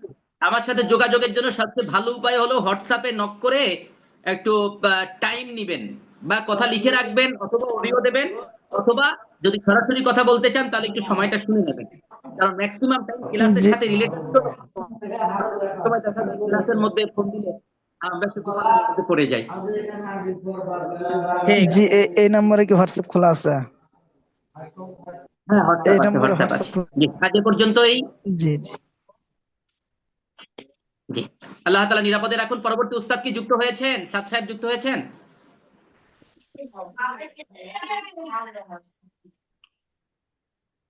জি উস্তাদ জি না যুক্ত উনি হয়েছেন। উনার আচ্ছা ঠিক আছে, হচ্ছে তাহলে আজকে আমি আইডিটা বিদায় নিচ্ছি। নাম লেখা নাই, দেখতে পাচ্ছেন আর কি। অন্য দিন নাম লেখা থাকে কিন্তু আজকে যুক্ত হয়েছেন কিন্তু আইডিটা পাচ্ছে না। আচ্ছা দেখেন সারা দেয় কিনা উস্তাদ।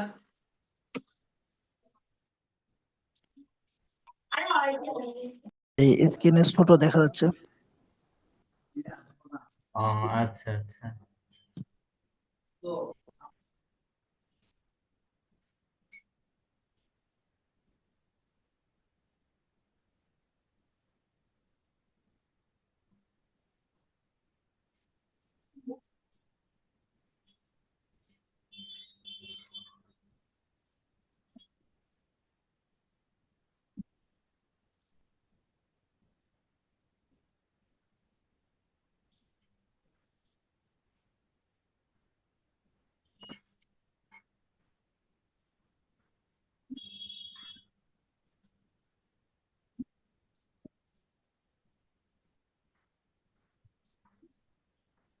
এখন দেখা যাচ্ছে কিনা?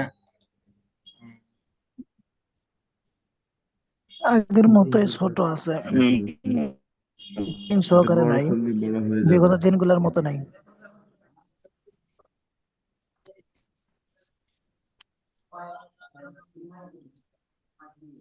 এটাকে জুম করে কিভাবে?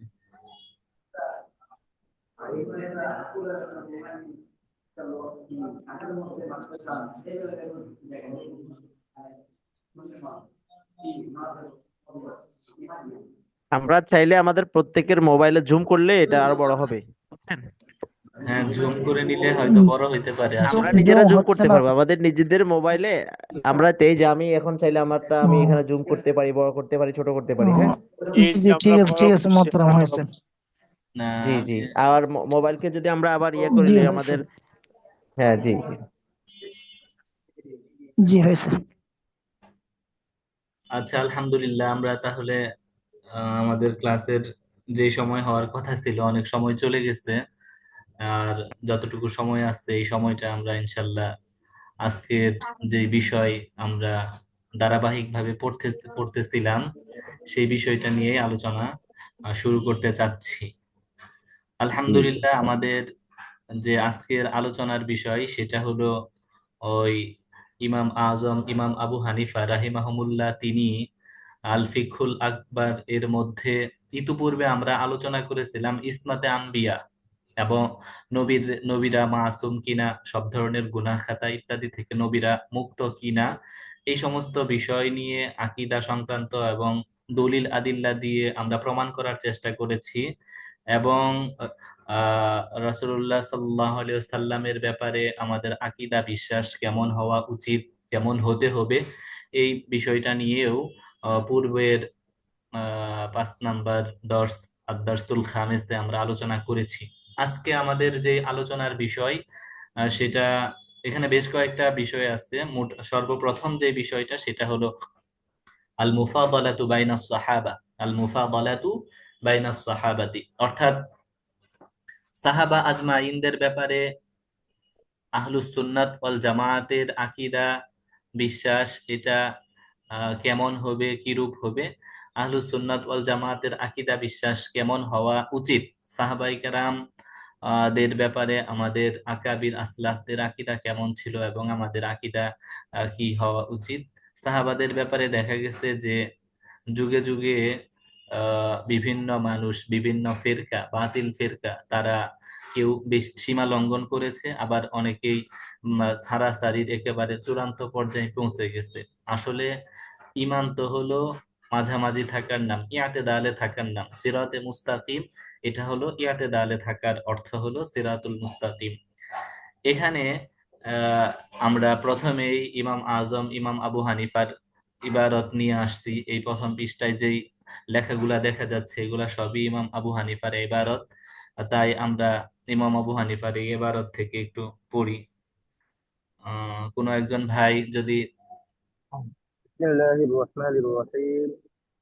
المفاضلة بين الصحابة وأفضل الناس بعد النبيين عليهم الصلاة والسلام أبو بكر الصديق، ثم عمر بن الخطاب الفاروق، ثم عثمان بن عفان ذو النورين، ثم علي بن أبي طالب المرتضى، رضوان الله عليهم أجمعين، عابدين ثابتين على الحق ومع الحق، نت- نت- نتوله جميعا، ولا نذكر أحدا من أصحاب رسول الله إلا بخير. আচ্ছা, আহ আল মুফাদালাতু বাইনাস সাহাবাতি, সাহাবাদের মাঝে শ্রেষ্ঠত্ব, এখানে সাহাবী কাকে বলে সেই বিষয়টা আগে দরকার। রাসূলুল্লাহ সাল্লাল্লাহু আলাইহি ওয়াসাল্লামের মানে সাহাবী হওয়ার জন্য কি শর্ত, এবং একজন ব্যক্তি, একজন মুমিন মুসলমান, সে সাহাবী হতে হলে তার মধ্যে কোন শর্ত পাওয়া যেতে হবে, সেটা হলো লক্ষণীয় বিষয়। এখানে সংজ্ঞা না দেওয়া হলেও আমরা মুখে মুখে সবাই জানি, তারপরেও আবার বলা হচ্ছে যে সাহাবী হলো মান লাকিয়ান নাবিয়্যা সাল্লাল্লাহু আলাইহি ওয়াসাল্লাম মুমিনান ওয়া মাতা আলা ঈমানিহি, যে রাসূলুল্লাহ সাল্লাল্লাহু আলাইহি ওয়াসাল্লামের সাথে ঈমান অবস্থায় সাক্ষাৎ করেছে এবং ঈমান অবস্থায় ইন্তেকাল করেছে। মুমিন মুসলমান অবস্থায় রাসূলের সাথে যার সাক্ষাৎ হয়েছে, রাসূলের সাথে যার দেখা হয়েছে কিংবা সাক্ষাৎ হয়েছে, কথাবার্তা হয়েছে, বা মানে রাসূল, এখানে লিকা বলা হয়েছে, আহ, যারা রাসূলুল্লাহ সাল্লাল্লাহু আলাইহি ওয়াসাল্লামের সাথে ঈমান অবস্থায় সাক্ষাৎ করেছেন এবং সেই ঈমানের উপরই ইন্তেকাল করেছেন, তারাই হলো সাহাবী। মানে সাহাবী হওয়ার সংজ্ঞা হলো এটাই। অনেকে বলে থাকে যে সাহাবী হওয়ার জন্য রুইয়াতুন নবী, রাসূলুল্লাহ সাল্লাল্লাহু আলাইহি ওয়াসাল্লামকে দেখা, মানে মান রাআন নাবিয়্যা সাল্লাল্লাহু আলাইহি ওয়াসাল্লাম মুমিনান, আসলে সাহাবী হওয়ার জন্য রাসূলকে স্বচক্ষে দেখা এটা জরুরি না। কারণ রাসূলুল্লাহ সাল্লাল্লাহু আলাইহি ওয়াসাল্লামের অনেক অন্ধ সাহাবায়ে কেরাম ছিলেন, তারা রাসূলুল্লাহ সাল্লাল্লাহু আলাইহি ওয়াসাল্লামকে স্বচক্ষে দেখেন নাই, কিন্তু রাসূলের সাথে তাদের সাক্ষাৎ হয়েছে, কথাবার্তা হয়েছে, আহ তিনারাও সাহাবী। তাহলে সাহাবীর মানে হলো মান লাকিয়ান নাবিয়্যা সাল্লাল্লাহু আলাইহি ওয়াসাল্লাম মুমিনান ওয়া মাতা আলা ঈমানিহি। সাহাবাদের মধ্যে সব সাহাবাদের মর্যাদা ফজিলত এক সমান না, সাহাবাদের মধ্যে মর্যাদা এবং ফজিলতের দিক থেকেও পার্থক্য রয়েছে।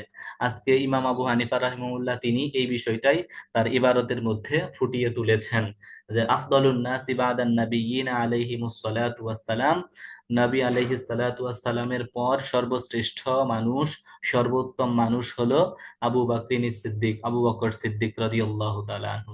সুম্মা ওমর ইবনুল খাত্তাব, এরপরে হলো ওমর ইবনুল খাত্তাব আল ফারুক, সত্য বাতিলের মাঝে পার্থক্যকারী। সুম্মা উসমান ইবনু আফফান, এরপরে হলো যুন্নুরাইন উসমান ইবনে আফফান। তার পরবর্তী স্তরে আছেন আলী ইবনু আবি তালিবিন ইনিল মুরতাদা রিদওয়ানুল্লাহি আলাইহিম আজমাইন, আলী রাদিয়াল্লাহু তাআলা আনহু। এনারা চারজন হলেন খুলাফায়ে রাশিদিন। সমস্ত সাহাবায়ে কেরামের উপর, মুহাজির আনসার সকল সাহাবায়ে কেরামের উপর এই খুলাফায়ে রাশিদিনের শ্রেষ্ঠত্ব ফজিলত এটা হাদিস দ্বারা, উলামায়ে উম্মতের ইজমা দ্বারা প্রমাণিত। তাই আহ, এই তারতিবটাই হলো সাহাবায়ে কেরাম। তাহলে সাহাবায়ে কেরামের মধ্যে সর্বশ্রেষ্ঠ হলো আবু বকর রাদিয়াল্লাহু তাআলা আনহু, তারপরে ওমর রাদিয়াল্লাহু তাআলা আনহু। অনেক ফিরকা আছে, বাতিল ফিরকা আছে, শিয়া, মরজিয়া, শিয়া, বিশেষ করে শিয়ারা, তারা শাইখাইন এর ইমামাতকে অস্বীকার করে, আবু বকর এবং হযরত উমর রাদিয়াল্লাহু তাআলা আনহু এর খেলাফতকে তারা অস্বীকার করে। তারা আহলে বাইত তথা আলী রাদিয়াল্লাহু তাআলা আনহুকে অন্য সকলের উপর প্রাধান্য দিয়ে থাকেন। এগুলা হলো আহ, অতিরিক্ত বাড়াবাড়ি এবং সীমা লঙ্ঘন। আবিদিনা সাবিতিনা আলাল হাক্কি, সাহাবায়ে কেরাম তারা সকলেই আবিদিনা, আল্লাহর ইবাদত গুজার, সাবিতিনা আলাল হাক্কি, সত্যের উপর সুপ্রতিষ্ঠিত, ওমা আল হাক্কি নাতাওয়াল্লাহুম জামিআন, তারা সত্যের সাথেই নিজেদের দায়িত্ব পালন করেছেন। ওয়ালা নাযকুরু আহাদান মিন আসহাবি রাসূলিল্লাহি ইল্লা বিখাইর, আর রাসূলুল্লাহ সাল্লাল্লাহু আলাইহি ওয়াসাল্লামের সাহাবাদের মধ্য থেকে কারো ব্যাপারে আমরা কোনো কল্যাণকর বিষয় ছাড়া সমালোচনামূলক ভাবে আলোচনা করি না। ওয়ালা নাযকুরু আহাদান, আমরা কাউকেই সমালোচনার পাত্র বানাই না, মিন আসহাবি রাসূলিল্লাহি সাল্লাল্লাহু আলাইহি ওয়াসাল্লাম, রাসূলের সাহাবাদের মধ্য থেকে কাউকেই, ইল্লা বিখাইর, তবে কল্যাণকর দিক নিয়েই আমরা তাদের আলোচনা করি, কল্যাণের উদ্দেশ্যেই আলোচনা করি। এখানে একটা গুরুত্বপূর্ণ বিষয়ের দিকে ইমাম আবু হানিফা ইঙ্গিত করেছেন যে আহলুস সুন্নাত ওয়াল জামায়াতের আকীদা হলো সাহাবায়ে কেরাম সকলেই আহ, আহ, অন্য সকল গায়রে সাহাবী যারা আছে তাদের থেকে শ্রেষ্ঠ। সাহাবায়ে কেরাম তাদেরকে আল্লাহ আল্লাহ তাআলা ক্ষমা করে দিয়েছেন, তাদেরকে আল্লাহ তাআলা, তাদের উপর আল্লাহ তাআলা সন্তুষ্ট হয়ে গিয়েছেন। এই কারণে কোন সাহাবীকেই সমালোচনার পাত্র বানানো যাবে না। সাহাবায়ে কেরাম তারা হলেন সমালোচনার ঊর্ধ্বে, সমস্ত সাহাবায়ে কেরাম তারা সমালোচনার ঊর্ধ্বে।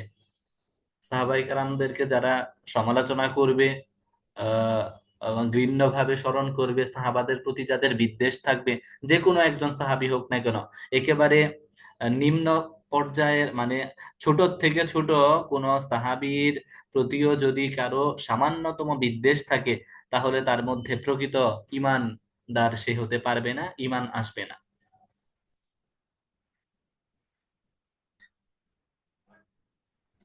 এখানে আমরা যেটা বললাম সেটাই যে হাদিসের মধ্যে এবং কোরআন কোরআন এবং হাদিসের বিভিন্ন আয়াত এবং হাদিস দ্বারা হাদিসের বিভিন্ন বাণীতে যদি আমরা দেখি, তাহলে সাহাবায়ে কেরামদের যে শ্রেষ্ঠত্ব এটা এইভাবেই ফুটিয়ে তোলা হয়েছে যে সমস্ত সাহাবায়ে কেরাম দের মধ্যে যারা খুলাফায়ে রাশিদিন, তাদের মর্যাদা হলো সবচেয়ে উপরে। তারপরে যারা ইসলাম ধর্ম আগে গ্রহণ করেছে, ইসলামে যারা আগে দীক্ষিত হয়েছে, তাদের ফজিলত রয়েছে। ওয়ামিনাস সাবিতি লাদা আহলিল ইলমি ওয়াল ঈমান, এটা এবারত না, এটা হলো সরা। এটা আমরা ব্যাখ্যা ব্যাখ্যা সংগ্রহ করেছি যে লাদা আহলিল ইলমি ওয়াল ঈমান আন্না সাহাবাতা রাদিয়াল্লাহু তাআলা আনহুম লাইসু আলা দারজাতিন ওয়াহিদাতিন ফিল ফাজলি, যে এটা উলামায়ে কেরামের নিকট, আহলিল ইলম ব্যক্তিদের নিকট এটা স্পষ্ট এবং প্রমাণিত যে সমস্ত সাহাবায়ে কেরাম ফজিলতের ক্ষেত্রে, শ্রেষ্ঠত্বের ক্ষেত্রে এক পর্যায়ের না, বরং তাদের প্রত্যেকেরই অথবা এক একটা দলের আলাদা আলাদা বৈশিষ্ট্য রয়েছে, ফজিলত রয়েছে। আম, ইসলামের দিক থেকে, হিজরতের দিক থেকে, নুসরত এবং জিহাদের দিক থেকে বিভিন্ন ভাবে এক এক সাহাবী অথবা এক এক সাহাবাদের একটা শ্রেণী আরেকটা শ্রেণীর উপর তাদের একটা শ্রেষ্ঠত্ব রয়েছে। এদের মধ্যে এখানে যারা হুদাইবিয়ার সন্ধির পূর্বে মানে হিজরতের পূর্বে যারা ইসলাম ধর্ম গ্রহণ করেছে, যারা ইসলাম ধর্ম গ্রহণ করে মক্কা থেকে মদিনায় হিজরত করেছে, এই দল আনসারি এই তয়ফা থেকে এদের শ্রেষ্ঠত্ব রয়েছে। যেমন কোরআনের আয়াতে আল্লাহ তাআলা বলেছেন, ওয়ামা লাকুম আল্লা তুনফিকু ফি সাবিলিল্লাহি ওয়ালিল্লাহি মিরাসুস সামাওয়াতি ওয়াল আরদ লা ইয়াস্তাওয়ি মিনকুম মান আনফাকা মিন ক্বাবলিল ফাতহি ওয়া ক্বাতালা উলাইকা আ'যামু দারাজাতাম মিনাল্লাযীনা আনফাকু মিন বা'দু ওয়া ক্বাতালু ওয়া কুল্লান ওয়া'দাল্লাহুল হুসনা ওয়াল্লাহু বিমা তা'মালুনা খাবীর। সূরা হাদীদের 10 নম্বর আয়াতে আল্লাহ তাআলা এখানে লম্বা চূড়া একটা আয়াত এখানে বলতেছেন যে যারা ফাতহের পূর্বে মানে সুলহে হুদাইবিয়ার পূর্বে, মক্কা বিজয়ের পূর্বে, এটার ব্যাখ্যা করেছেন যে সুলহে হুদাইবিয়া সন্ধির পূর্বে যারা রাসূলুল্লাহ সাল্লাল্লাহু আলাইহি ওয়াসাল্লামের যারা ঈমান এনেছে, ইসলামের উপর বিশ্বাস স্থাপন করেছে, এরা যারা রাসূলের সাথে হুদাইবিয়া সন্ধির পূর্বে যুদ্ধ করেছে, এরা এদের এদের মর্যাদা, এদের মাহাত্ম্য হলো শ্রেষ্ঠ মিনাল্লাযীনা আনফাকু, ওই সমস্ত ব্যক্তিদের থেকে যারা খরচ করেছে মিন বাদু, তারপরে মানে হুদাইবিয়া সন্ধির পরে যারা আল্লাহর রাস্তায় জান মাল খরচ করেছে, জিহাদ করেছে। তবে এর মানে হলো যে হাউলা ইসসাবিকুন আল আউয়ালুনা মিনাল মুহাজিরিনা ওয়াল আনসার, মুহাজির এবং আনসারদের মধ্য থেকে যারাই আগে আগে ইসলাম ধর্ম গ্রহণ করেছে, আগে জিহাদে শরীক হয়েছে, ইসলামের জন্য জানমাল খরচ করেছে, এরাই হলো অন্যদের চেয়ে শ্রেষ্ঠ, মানে যারা মুতাআখিরিন রয়েছে, যারা ফাতহে মক্কার পরে ইসলাম ধর্ম গ্রহণ করেছে, এদের চেয়ে। তো এই এই আয়াত থেকে বোঝা যাচ্ছে যে একটা দল আরেকটা দলের থেকে শ্রেষ্ঠ। তার মানে বোঝা যায় যে সাহাবায়ে কেরাম সকলেই মর্যাদার ক্ষেত্রে এক মাপের না, বরং মর্যাদার ক্ষেত্রে তাদের মধ্যে ব্যবধান আছে, তারতম্য রয়েছে।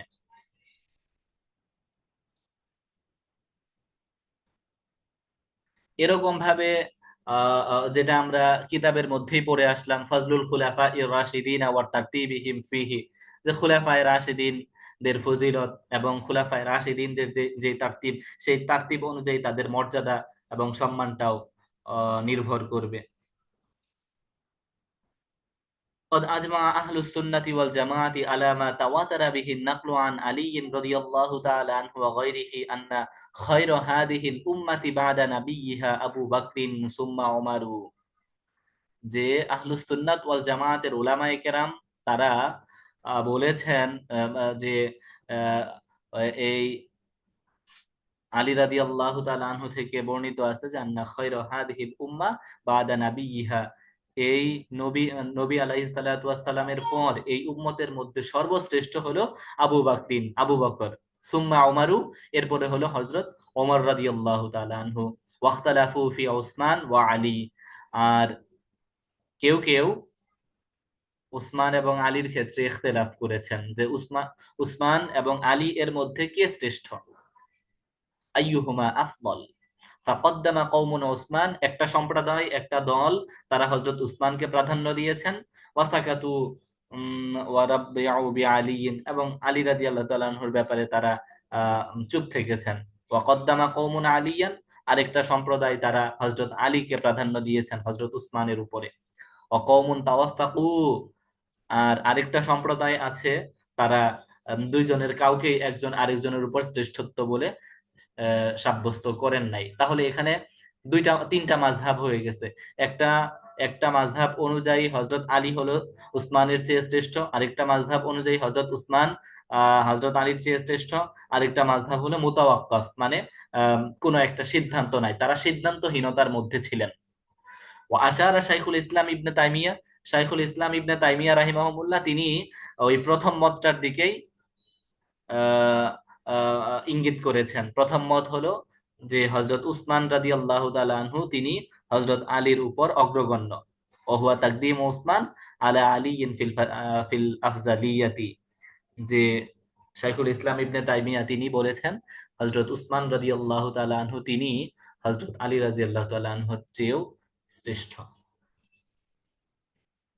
এরপরে ইজমাউস সাহাবাতি, এছাড়াও মানে হযরত উসমান রাদিয়াল্লাহু তাআলা আনহু তিনি যে হযরত আলী রাদিয়াল্লাহু তাআলা আনহুর চেয়ে শ্রেষ্ঠ, এটার সপক্ষে আরেকটা দলিল হলো যে সাহাবায়ে কেরামের এজমা।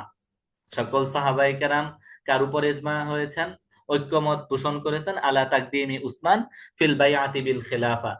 খেলাফতের বায়াতের ক্ষেত্রে সমস্ত সাহাবায়ে কেরাম তারা হযরত উসমান রাদিয়াল্লাহু তাআলা আনহুকেই অগ্রগণ্য সাব্যস্ত করেছেন। সমস্ত সাহাবায়ে কেরাম ওই সময় যারা উপস্থিত ছিলেন তারা আলী রাদিয়াল্লাহু তাআলা আনহুর চেয়ে হযরত উসমানের হাতেই তারা বায়াত গ্রহণ করেছিলেন। এর দ্বারা বোঝা যায় যে হযরত উসমান রাদিয়াল্লাহু তাআলা আনহু ওর শ্রেষ্ঠত্ব, এটা সাহাবাদের আলী রাদিয়াল্লাহু তাআলা আনহুর চেয়ে হযরত উসমানের শ্রেষ্ঠত্ব সাহাবাদের মাঝেই সাব্যস্ত। وما ذلك إلا لأنه أفضل في نزرهم فترتيبهم في الأفضلية كترتيبهم في الخلافة। সুতরাং এর মাধ্যমে সাব্যস্ত হলো যে এই চার সাহাবীর তাদের আফজালিয়াত, তাদের শ্রেষ্ঠত্ব, এটা তারতিবটা তাদের যে খেলাফতের যে তারতিব, সেই খেলাফতের তারতিব অনুযায়ী শ্রেষ্ঠত্বের ক্ষেত্রে, ফজিলতের ক্ষেত্রে খেলাফতের যে তারতিব সেই অনুযায়ী সাব্যস্ত। খেলাফতের তারতিব কি? প্রথমে হযরত আবু বকর, এরপরে হযরত উমর রাদিয়াল্লাহু তাআলা আনহু, তারপরে হযরত উসমান, তারপরে হলো হযরত আলী রাদিয়াল্লাহু তাআলা আনহু। এই হিসেবেই তাদের মর্যাদার আফজালিয়াতের তারতিবটাও সাব্যস্ত হবে।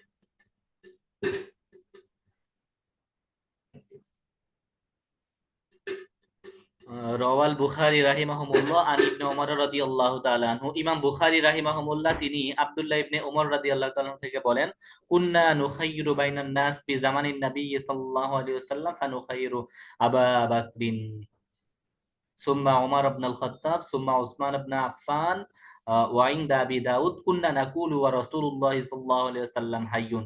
আবু দাউদের riwayate এইভাবে আছে যে রাসূল জীবিত ছিলেন, এমত অবস্থায় আমরা বলতাম আফদালু উম্মাতিন নবী বাদাহু আবু বকরিন সুম্মা ওমর ইবনুল খাত্তাব সুম্মা উসমানু। তাহলে এই বুখারী এবং আবু দাউদ এই উভয় কিতাবের riwayatের মাধ্যমে সাব্যস্ত হলো যে ফজিলতের ক্ষেত্রে তারতিবটা খেলাফতের তারতিবের মতোই। মোহতারাম উলামায়ে কেরাম, আশা করি এ পর্যন্ত বুঝতে পেরেছেন। এইটুকের মধ্যে কারো কোনো প্রশ্ন আছে কিনা? যদি থাকে তাহলে বলতে পারেন।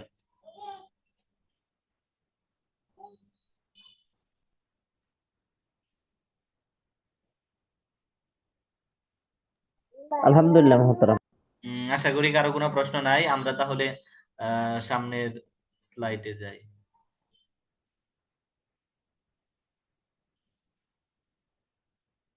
এখানে আরেকটা বিষয়, যেহেতু সাহাবাদের কথাই আলোচনা হচ্ছে, সাহাবাদের শ্রেষ্ঠত্ব, ফজিলত, আফজালিয়াতের কথা আলোচনা হচ্ছে, সেই হিসেবে আমরা একটা বিষয় নিয়ে আলোচনা করতে চাচ্ছি যে আদালাতুস সাহাবা, সাহাবাদের ন্যায়পরায়ণতা, সাহাবাদের সত্যের মাপকাঠি হওয়া আর বিষয়টি, মানে সাধারণত আমরা সাহাবারাই হলো এই দিন এবং শরীয়তের মানদণ্ড। আমাদের আহলুস সুন্নাত ওয়াল জামায়াতের গুরুত্বপূর্ণ একটা বিশ্বাস এবং আকীদা হলো সাহাবায়ে কেরাম তারাই এই দিন শরীয়তের মানদণ্ড। অর্থাৎ সাহাবাদের থেকে শরীয়তটা, কুরআন এবং হাদিস সাহাবায়ে কেরাম যেভাবে বুঝেছেন সেই বুঝটাই হলো যুক্তিসঙ্গত এবং সেই বুঝটাই হলো আসলে যুক্তিযুক্ত এবং সেটাই হলো আপনার শরীয়ত। অন্য কারো বুঝ, অন্য কোনো মুজতাহিদ কিংবা অন্য কোনো ব্যক্তির, অন্য কোনো উলামায়ে কেরামের সামাজ কিংবা ফিকটা যদি সাহাবায়ে কেরামের ফিকের সাথে না মিলে তাহলে সেটা গ্রহণযোগ্য হবে না। সাহাবায়ে কেরাম হলো মাপকাঠি। কিসের মাপকাঠি? কুরআন এবং হাদিস বুঝার মাপকাঠি। কুরআন এবং হাদিসটা আমি সহিভাবে আমি কি কুরআন এবং হাদিসের মানা এটা কি আমি বিশুদ্ধভাবে বুঝতে পারতেছি কিনা, এটার নির্ণীত হবে সাহাবায়ে কেরামের ফিকহের আলোকে। সাহাবায়ে কেরাম তিনি কুরআন এবং হাদিসকে যেভাবে বুঝেছেন, আমার ফিকহটা, আমার সামাজটা যদি সাহাবায়ে কেরামের সামাজ অনুযায়ী হয়, বুঝ অনুযায়ী হয়, তাহলে আমার আহ কুরআন এবং হাদিস বোঝাটা, হাদিসের ব্যাখ্যাটা ঠিক হবে। যদি সাহাবায়ে কেরামের ফিক অনুযায়ী যদি কুরআন এবং হাদিসের ব্যাখ্যাটা যদি না হয়, তাহলে আমাদের মানে আমার বোঝাটাও ঠিক হবে না। এই কারণে আমরা যে বিষয়টা বলতে চাচ্ছি সেটা হলো যে আপনার সাহাবায়ে কেরাম তিনি যে আদালাতুস সাহাবা, সাহাবায়ে কেরামের আদালত, সাহাবায়ে কেরামের আদালত অর্থাৎ সাহাবায়ে কেরামের ন্যায়পরায়ণতা দিন এবং শরীয়তের ক্ষেত্রে তারা দিন শরীয়তের ক্ষেত্রে তারা কতটুকু আদেল, এবং এটা সবাই জানে। এটার একটা দলিল দ্বারা আমরা সাব্যস্ত করতে চাচ্ছি। আদিল্লাতু সুবুতি জালিকা, সাহাবায়ে কেরাম দিন শরীয়তের ক্ষেত্রে আদেল। তারা কুরআন এবং হাদিস রেওয়ায়াত করার ক্ষেত্রে, কুরআন এবং হাদিসের ব্যাখ্যা করার ক্ষেত্রে মানে আদালুল উম্মাহ। রাসূলুল্লাহ সাল্লাল্লাহু আলাইহি ওয়াসাল্লাম বলেছেন আস-সাহাবাতু কুল্লুহুম উদুল, আস-সাহাবাতু কুল্লুহুম উদুল, অর্থাৎ সমস্ত সাহাবায়ে কেরাম তারা সকলেই ন্যায়পরায়ণ।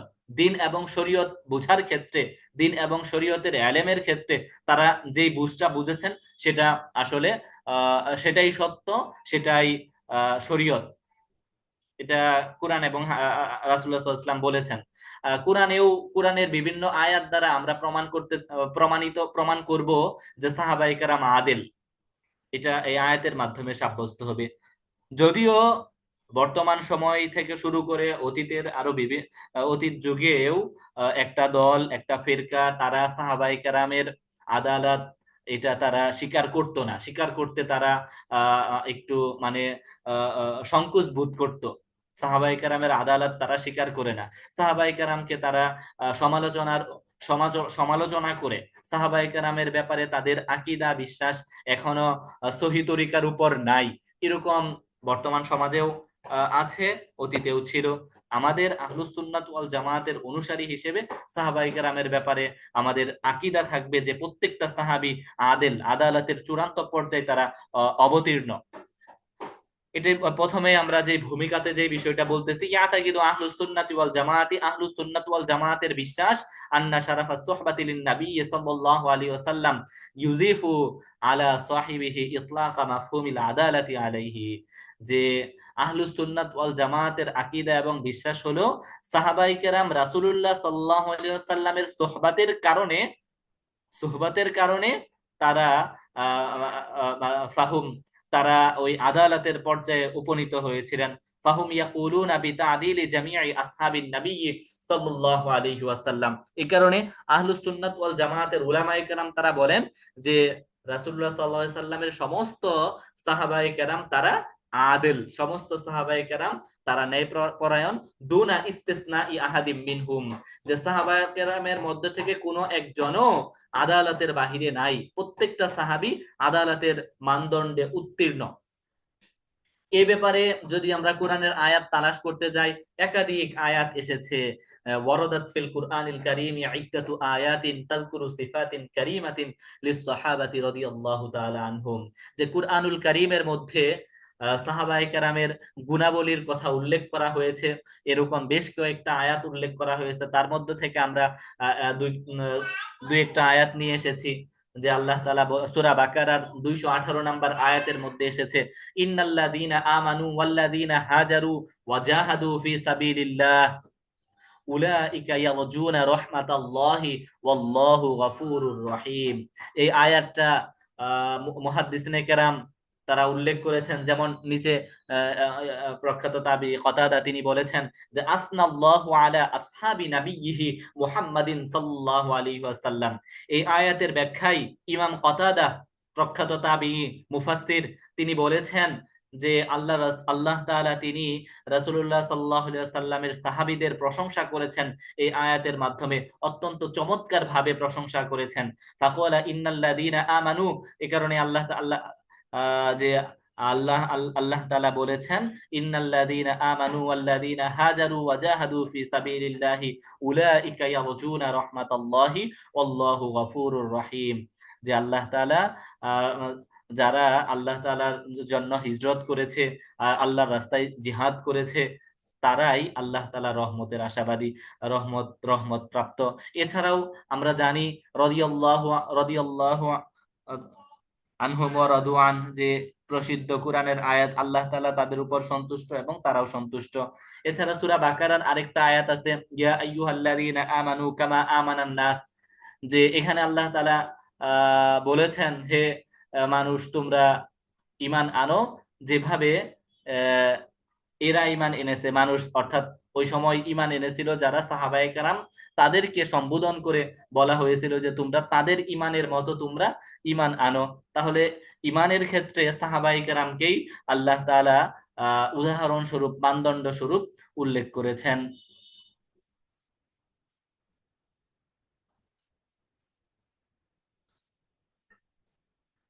এরকম ভাবে হাদিসের মধ্যেও এসেছে সাহাবায়ে কেরাম আদেল হওয়ার ব্যাপারে। একাধিক হাদিস এসেছে। আব্দুল্লাহ ইবনে মাসউদ রাদিয়াল্লাহু তাআলা আনহু থেকে বর্ণিত, আন্নান নাবিয়্যা সাল্লাল্লাহু আলাইহি ওয়াসাল্লাম ক্বাল, নবী করিম সাল্লাল্লাহু আলাইহি ওয়াসাল্লাম বলেছেন, খায়রুন নাসি করনি সুম্মাল্লাযীনা ইয়ালুনাহুম সুম্মাল্লাযীনা ইয়ালুনাহুম সুম্মা ইয়াজিউ কওমুন তাসবিকু শাহাদাতু আহাদিহিম ইয়ামিনাহু ওয়া ইয়ামিনুহু শাহাদাতুহু। যে আমার যুগ, রাসূলের যুগ, সাহাবাদের যুগ, এটা হলো খয়ের, কল্যাণের যুগ, এবং তাবেঈদের যুগ, এই তিনটা যুগ হলো কল্যাণের যুগ। এই তিন যুগের ব্যাপারে আল্লাহ রাসূল সাল্লাল্লাহু আলাইহি সাল্লাম খয়েরের শাহাদাত দিয়েছেন, সাক্ষ্য দিয়েছেন যে এই তিন যুগে মধ্যে কল্যাণ রয়েছে।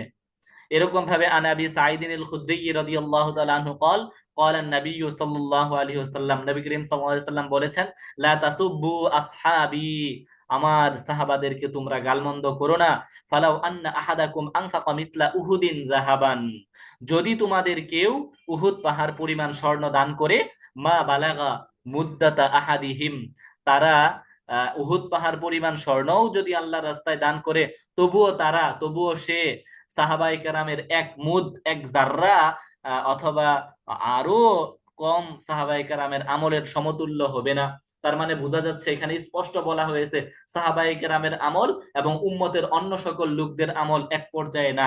সাহাবায়ে কেরাম তারা সমালোচনার ঊর্ধ্বে, তারা তাদের যে ভুল ভ্রান্তি সেগুলো আল্লাহ তাআলা মাফ করে দিয়েছেন, সেই ভুল ভ্রান্তি সেগুলো আল্লাহ তাআলা ক্ষমা করে দিয়েছেন। সেগুলা সমালোচনার দৃষ্টিতে আলোচনা করা, এটা গুনাহের নামান্তর, এটা সাহাবাদের গালিগালাজ করার পর্যায়ে। লা তাসুব্বু আসহাবি, তোমরা আমার সাহাবাদেরকে গালিগালাজ করো না। আর রাসূলের হাদিসে এরকম নির্দেশ দেওয়া হয়েছে। আসহাবিকান নুজুম, আরেকটা হাদিস আছে, যদিও এই হাদিসের ব্যাপারে উলামায়ে কেরাম বলেছেন যে এই হাদিসটা আপনার রিওয়ায়াতের দিক থেকে একেবারে বিশুদ্ধ না। আসহাবিকান নুজুম বিআইয়িহিম ইক্তাদাইতুম ইহতাদাইতুম, আল্লাহ আল্লাহ ফি আসহাবি লা তাত্তাখিদুহুম গাওদাম মিন বাদি। এখানেও আল্লাহ তাআলা আল্লাহ রাসূল সাল্লাল্লাহু আলাইহি ওয়াসাল্লাম অত্যন্ত সতর্ক করেছেন গভীরভাবে, সাবধান সাবধান, তোমরা আমার সাহাবায়ে কেরামকে সমালোচনার লক্ষ্যবস্তু বানিও না।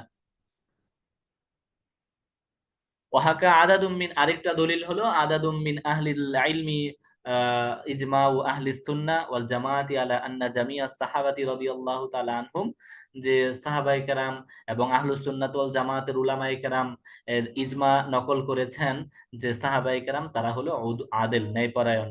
এ ব্যাপারে এ কারণেই হাফেজ ইবনে আব্দুল বার তিনি বলেছেন, ওয়া নাহনু ওয়া ইন কানা সাহাবাতু রাদিয়াল্লাহু তাআলা আনহুম قد كفينا البحث عن أحوالهم لإجماع أهل الحق من المسلمين وهم أهل السنة والجماعة, أهل السنة والجماعة على أنهم كلهم عدول।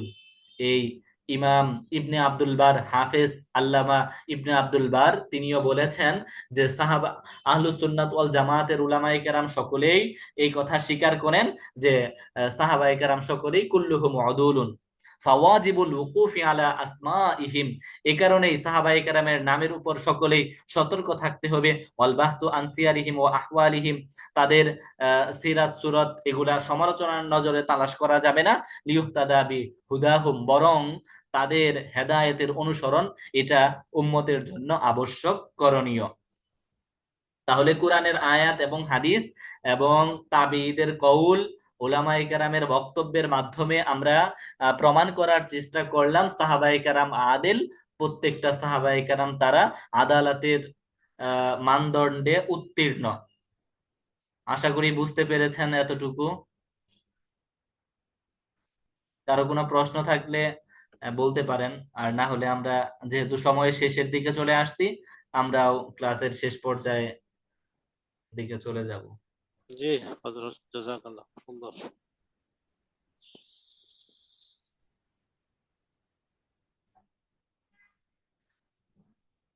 আচ্ছা, আলহামদুলিল্লাহ। এরপরে আমরা ইমাম আবু হানিফার যে কিতাবের আর তিনি সাহাবায়ে কেরাম সম্পর্কে, আল্লাহ রাসূল সাল্লাল্লাহু আলাইহি ওয়াসাল্লামের সাহাবীদের সম্পর্কে যতটুকু আলোচনা করার ওই ওই কয়েকটা লাইনের মধ্যেই আলোচনা করে দিয়েছেন, যেটা আমরা প্রথম পেজে পড়েছি। এরপরে বাকিগুলো আমরা একটু ব্যাখ্যা বিশ্লেষণ করার চেষ্টা করলাম উলামায়ে কেরামের বক্তব্য অনুযায়ী। এখন ইমাম আবু হানিফা তিনি নতুন আরেকটা বিষয়ের আলোচনার অবতারণা করতেছেন। এটা হলো যে কোন মুসলমানকে কোন গুনাহের কারণে কাফের বলা যাবে কিনা। কোন মুসলমান যদি কোনো গুনাহতে লিপ্ত হয়, যদিও সেটা কবিরা গুনাহ হোক না কেন, কবিরা গুনাহতেও লিপ্ত হলে সেই মুসলমানকে কাফের বলা যাবে কিনা। তাকফিরুল মুসলিম বিযামবিন, কোন গুনাহের কারণে কোন মুসলমানকে কাফের সাব্যস্ত করার মাসআলা কি, সেই ব্যাপারে আমাদের আকীদা বিশ্বাসটা কি হবে, সেটা এখানে ইমাম আবু হানিফা অত্যন্ত চমৎকার ভাবে বলেছেন। এবারত পড়েন একটু, কে পড়বেন এবারত?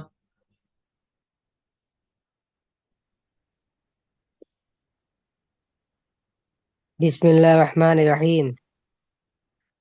লা ইউকাফফারু মুসলিমুন বিযানবিন মা লাম ইয়াস্তাহিল্লাহু ওয়া লা নাকফুরু মুসলিমান বিযানবিন মিনাজ যুনুবি ওয়া ইন কানাত কাবীরাতান ইন লাম ইয়াস্তাহিল্লাহা ওয়া লা তানজিলু আনহু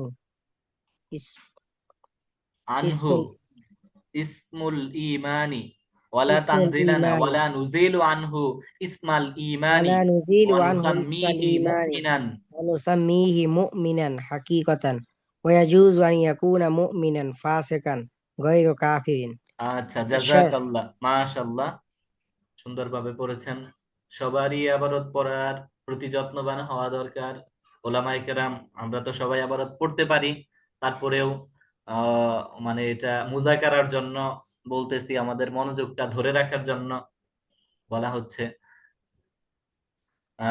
আচ্ছা, লা ইউকাফফারু মুসলিমুন বিযামবিন, কোন গুনাহের কারণে কোন মুসলমানকে কুফর সাব্যস্ত করা যাবে না, মা লাম ইয়াস্তাহিল্লাহু, যতক্ষণ পর্যন্ত ওই গুনাহের কাজকে সেই মুসলমান হালাল মনে না করে। এটাই হলো মূল কথা, যে কোন কবিরা গুনাহ কিংবা সগীরা গুনাহতে লিপ্ত হলে যদি গুনাহতে মুরতাকিব ব্যক্তি সেই গুনাহের কাজটাকে বৈধ মনে না করে, হালাল মনে না করে, তাহলে তাকে কাফের সাব্যস্ত করা যাবে না, তাহলে তাকে কাফের বলা যাবে না। এক্ষেত্রে এত সত্ত্বেও যদি তাকে কাফের বলা হয়, তাহলে যে কাফের সাব্যস্ত করলো, কুফুরের ফতোয়া দিল, সে গুনাহগার হবে। কোন মুসলমানকে কোন গুনাহের কারণে কুফরির ফতোয়া দেওয়া যাবে না যদি সে ওই গুনাহের কাজকে হালাল মনে না করে। যেমন কেউ সুদ খাচ্ছে, সুদ গ্রহণ করতেছে।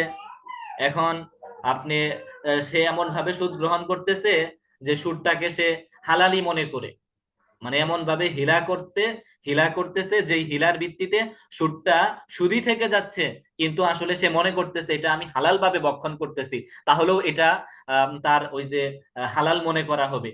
এই জন্য সরাহাতান কেউ যদি কোনো গুনাহতে লিপ্ত হয় আর সেটাকে যদি হালাল মনে না করে, তাহলে তাকে কাফের বলা যাবে না। এখন কোনো ব্যক্তি মদ পান করতেছে, কিন্তু তার বিশ্বাস হলো মদ পান করা গুনাহ, এই বিশ্বাস তার আছে, আমি হারাম কাজ করতেছি, এই বিশ্বাস থেকেই যদি মদ পান করে, তবুও তাকে গুনাহ মানে কাফের সাব্যস্ত করা যাবে না। এর মানে হলো যে আপনার গুনাহের কারণে, গুনাহতে লিপ্ত হওয়ার কারণে ঈমান খারেজ হবে না। গুনাহতে লিপ্ত হওয়ার কারণে সে ফাসেক হয়ে যাবে, তার মধ্যে আদালত থাকবে না, কিন্তু সে ঈমান শূন্য হবে না। কবিরা গুনাহ অথবা সগীরা গুনার উপর যদি ইসরার করা হয়, বারবার থাকা হয়, তাহলে ব্যক্তির মধ্যে আদালত থাকে না, ওই ব্যক্তিটার মধ্যে আদালত থাকে না। আমরা উসুলে ফিকহের কিতাবাদিতে পড়ে এসেছি যে আদেল হওয়ার জন্য, আদালত থাকার জন্য শর্ত হলো তার মধ্যে কবিরা এবং গুনাহ গুনাহ গুনাহ গুনাহ ছেড়ে দেওয়া, গুনাহ না থাকা, গুনার মধ্যে কবিরা গুনাতে লিপ্ত না হওয়া, তারপরে হলো আপনার সগীরা গুনাহ ছেড়ে দেওয়া, সগীরা গুনার উপর বারংবার না থাকা, অটল না থাকা, অবিচল না থাকা, এটা হলো আপনার আদালত সাব্যস্ত হওয়ার জন্য শর্ত। যদি কোনো রাবি সে কবিরা গুনাতে লিপ্ত থাকে, তাহলে তার রেওয়ায়াতটা, তার রেওয়ায়াতকৃত হাদিস, এটা আপনার ওই যে প্রশ্নবিদ্ধ হয়ে যায়। এই কারণে রাবি, উসুলুল ফিকহের বক্তব্য অনুযায়ী রাবির মধ্যে আদালত সাব্যস্ত হতে হলে, আদালত আসতে হলে গুনাহ ছেড়ে দিতে হবে। গুনাহের কারণে ঈমান শূন্য হবে না, বাকি তার মধ্যে আর আদালত সাব্যস্ত হবে না। এবারতের মধ্যে বলতেছেন ওয়ালা নুকাফিরু মুসলিমান বিদামবিন মিনাজ যুনুবি, কোন গুনাহের কারণে আমরা কোন মুসলমানকে কাফির সাব্যস্ত করব না। ওয়া ইন কানাত কাবীরাতান, যদিও গুনাহটা কবিরা হয়। ইযা লাম ইয়াস্তাহিল্লাহা, যদি সে গুনাহকে হালাল মনে না করে, বৈধ মনে না করে। ওয়ালা নুজিলু আনহু ইসমাল ঈমান, এবং এমন ব্যক্তি থেকে আমরা ঈমানটাকে, ঈমান নামক দৌলতকে দূরে সরিয়ে দেব না। ওয়া নুসাম্মিহি মুমিনান হাকিকাতান, আমরা তাকে বাস্তবিক অর্থেই মুমিন বলে গণ্য করব। ওয়ায়াজুজু আন ইয়াকুনা মুমিনান ফাসিকান, তবে হ্যাঁ, তার নাম হয়ে যাবে মুমিন ফাসিক, সে মুমিন আদিল হবে না, বরং সে মুমিন ফাসিক হয়ে যাবে। ইয়াজুজু আন ইয়াকুনা মুমিনান ফাসিকান গায়রা কাফিরিন, কাফের নয়, বরং সে ফাসিক মুমিন হবে। তাহলে গুনাহ করলে ব্যক্তি ফাসিক হয়ে যায়, ফাসিক ফুজ্জার হয়ে যায়, কিন্তু ঈমান শূন্য হবে না। হাদিসের মধ্যে এরকমই আছে, যেমন নিচে একটু আমরা ব্যাখ্যা করার চেষ্টা করেছি যে ফাইন রমাল মুসলিমু বিল কুফরি, ফাইন রমাল মুসলিমু বিল কুফরি, কোন মুসলমানকে কুফুরের ফতোয়া দেওয়া, ফাইন্না রামিয়াল মুসলিমি বিল কুফরি মিন আসাদ্দিয যুনুবি ওয়া মিন আকবারিল কাবাইরি, এটা স্পষ্ট যে কোন মুসলমানকে গুনাহের কারণে কোন মুসলমানকে কুফুর সাব্যস্ত করা, এটাও কবিরা গুনাহ, এটাও কবিরা গুনাহ। ফাকাদ ক্বালা সাল্লাল্লাহু আলাইহি ওয়াসাল্লাম, রাসূলুল্লাহ সাল্লাল্লাহু আলাইহি ওয়াসাল্লাম বলেছেন, ইযা ক্বালা আর-রাজুলু লি আখিহি ইয়া কাফির, যখন কোন মুসলমান ব্যক্তি তার অপর ভাইকে, অপর মুমিন ভাইকে কাফের বলে সম্বোধন করবে, ফাকাদ বাআ বিহা আহাদুহুমা, ফাকাদ বাআ বিহা আহাদুহুমা, তাহলে এর মাধ্যমে ওই দুইটা মানে দুইজনের কোনো একজন হয়ে যাবে, মানে সে মিথ্যাবাদী হবে, অর্থাৎ দুই মিথ্যাবাদীর কোনো এক মিথ্যাবাদী হবে। এটা হাদিসের ব্যাখ্যা এইভাবে করা হয়ে থাকে যে আপনার যে কোনো মুসলমানকে কাফের সাব্যস্ত, কামা ক্বালা সাল্লাল্লাহু আলাইহি ওয়াসাল্লাম, মান দাআ রাজুলান বিল কুফরি আও ইয়া আদুওয়াল্লাহ লাইসা কাযালিকা ইল্লা হারা আলাইহি, মুত্তাফাকুন আলাইহি, এটাও মুত্তাফাক আলাইহি হাদিস। তাহলে এই হাদিসের অর্থ এবং এর মানে হলো যে যারা কোনো মুমিন ব্যক্তিকে, কোনো মুসলমান ব্যক্তিকে কাফের বলে সম্বোধন করবে কিংবা আল্লাহর শত্রু বলে সম্বোধন করবে, এটার দ্বারা বরঞ্চ সে, এর অভিশাপটা তার উপরই নিপতিত হওয়ার সম্ভাবনা আছে, এবং এটা কবিরা গুনাহ, এটার ব্যাপারে মারাত্মক পর্যায়ের ধমকি এসেছে হাদিসের মধ্যে। এই কারণে আমাদের আকীদা বিশ্বাসও এমনটাই হওয়া চাই যে সামান্য কোনো বিষয় নিয়েই আমরা কাউকে সামান্য সামান্য বিষয় নিয়ে কোনো মুসলমানকে, কোনো ব্যক্তিকে কুফুর ফতোয়া দেব না, যেটা বর্তমান সময়ে অনেক অনেকের কথাবার্তার মধ্যে অসংলগ্নতা পরিলক্ষিত হয়। সামান্য সামান্য বিষয় নিয়ে হুটহাট কুফুরের ফতোয়া দিয়ে দেওয়া হয়। এগুলা আসলে ভেবে চিন্তে দিতে হবে। এবং কুফুরের ফতোয়া দিতে হলে আসলে উসুলুত তাকফির একটা বিষয় আছে, এটা আলাদা একটা সাবজেক্ট, যে আমি কোন সময় গিয়ে কোন ব্যক্তিকে কাফের ফতোয়া দিতে পারি, সেই বিষয়টা নিয়ে আমাদের মোতালা করতে হবে, যাতে আমরা এই ক্ষেত্রে এই বিভ্রান্তির শিকার না হই, গুনাহে কবিরাতে লিপ্ত না হই। আলহামদুলিল্লাহ, আমরা আজকের সময়ের শেষের দিকে, আমাদের ক্লাসও শেষ পর্যায়ে চলে আসছি। এখানে বেশ কয়েকটা প্রশ্ন, আজকের ক্লাসের যেই বিষয়গুলো আলোচনা করা হয়েছে সেই বিষয় অনুযায়ী আজকে আমরা বেশ কয়েকটা প্রশ্ন নিয়ে এসেছি। এগুলা আপনারা সমাধান দেওয়ার চেষ্টা করবেন, মোতালা করবেন, ইনশাআল্লাহ পরীক্ষাতেও সহজ হবে। প্রথম প্রশ্নটা হলো, মান হুমুস সাহাবাতু আররিফ কামা সামিআতা ফিদ দারসি, যে সাহাবারা কারা, সাহাবার সংজ্ঞা কি, এই সংজ্ঞাটা আমরা ক্লাসে যেভাবে শুনলাম সেভাবে দেওয়ার চেষ্টা করব। উক্তুব ফজলা খুলাফা ইর রাশিদিন, খুলাফায়ে রাশিদিনের ফজিলত সংক্ষেপে লিখতে বলা হয়েছে। হাল ইউকাফফারুল মুসলিমু বিযামবিন, 3 নাম্বার প্রশ্ন, যে কোন মুসলমানকে কি গুনাহের কারণে কাফের বলা যাবে কিনা। আসবিত আদালাতাস সাহাবা বিল আদিল্লাতিশ শারঈয়্যা, সর্বশেষ প্রশ্ন, সাহাবায়ে কেরাম এর আদালত এটা দলিলের শরঈ দ্বারা সাব্যস্ত করো, দলিলের শরঈ দ্বারা সাহাবায়ে কেরামের আদালত প্রমাণ করো। আশা করি বুঝতে পেরেছেন মুহতারাম উলামায়ে হযরত। আপনাদের যদি কারো কোনো প্রশ্ন থাকে, অস্পষ্টতা থাকে, তাহলে সংক্ষেপে বলতে পারেন, আমরা ক্লাস শেষ করে দেব।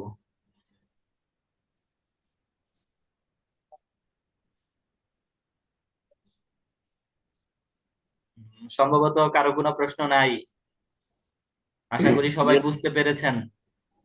জি, দরজ থেকে প্রশ্ন নাই, তবে ওই ব্যক্তিগত একটা প্রশ্ন ছিল, যে মুহতারাম থেকে একটু জেনে নিতাম আর কি, যেখানে আসতেছে না ব্যক্তিগত প্রশ্ন, এটা কি দর্শ সংশ্লিষ্ট হলে বলেন।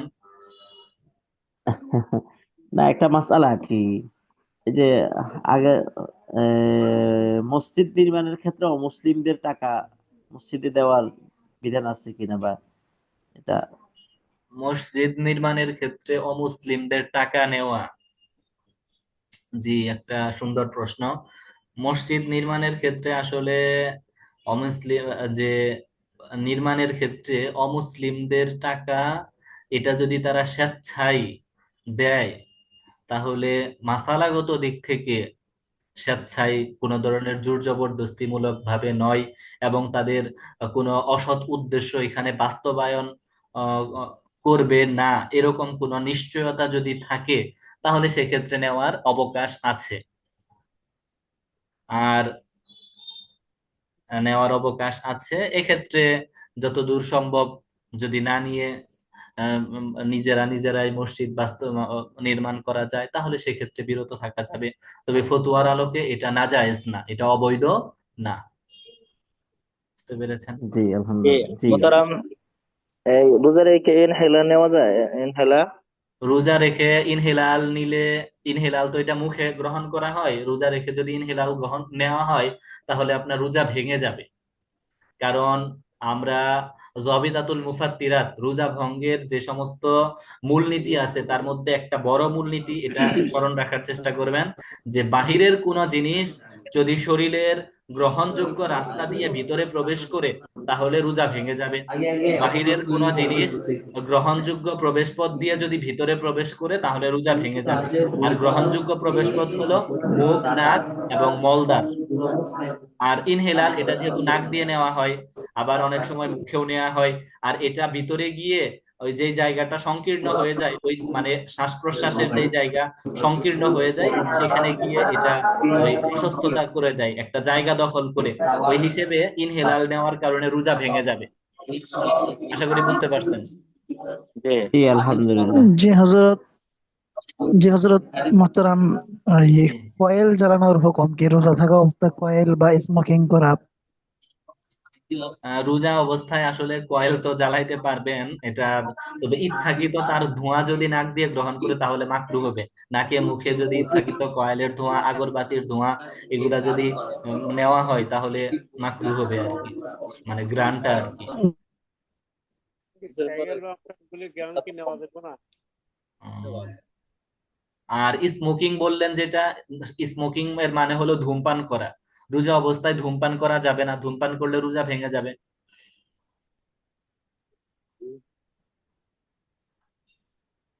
বুঝতে পারছেন? এমনি ভাম জাতীয় জিনিস যদি নাক দিয়ে টান দেওয়া হয়, ভাম জাতীয় জিনিস। আচ্ছা, আপনাদের রোজা সংক্রান্ত আরো যদি মাসলা মাসাইল থাকে তাহলে আমাকে ভয়েসে জানাবেন, আপনাদের ইনশাল্লাহ জানিয়ে দেওয়া হবে।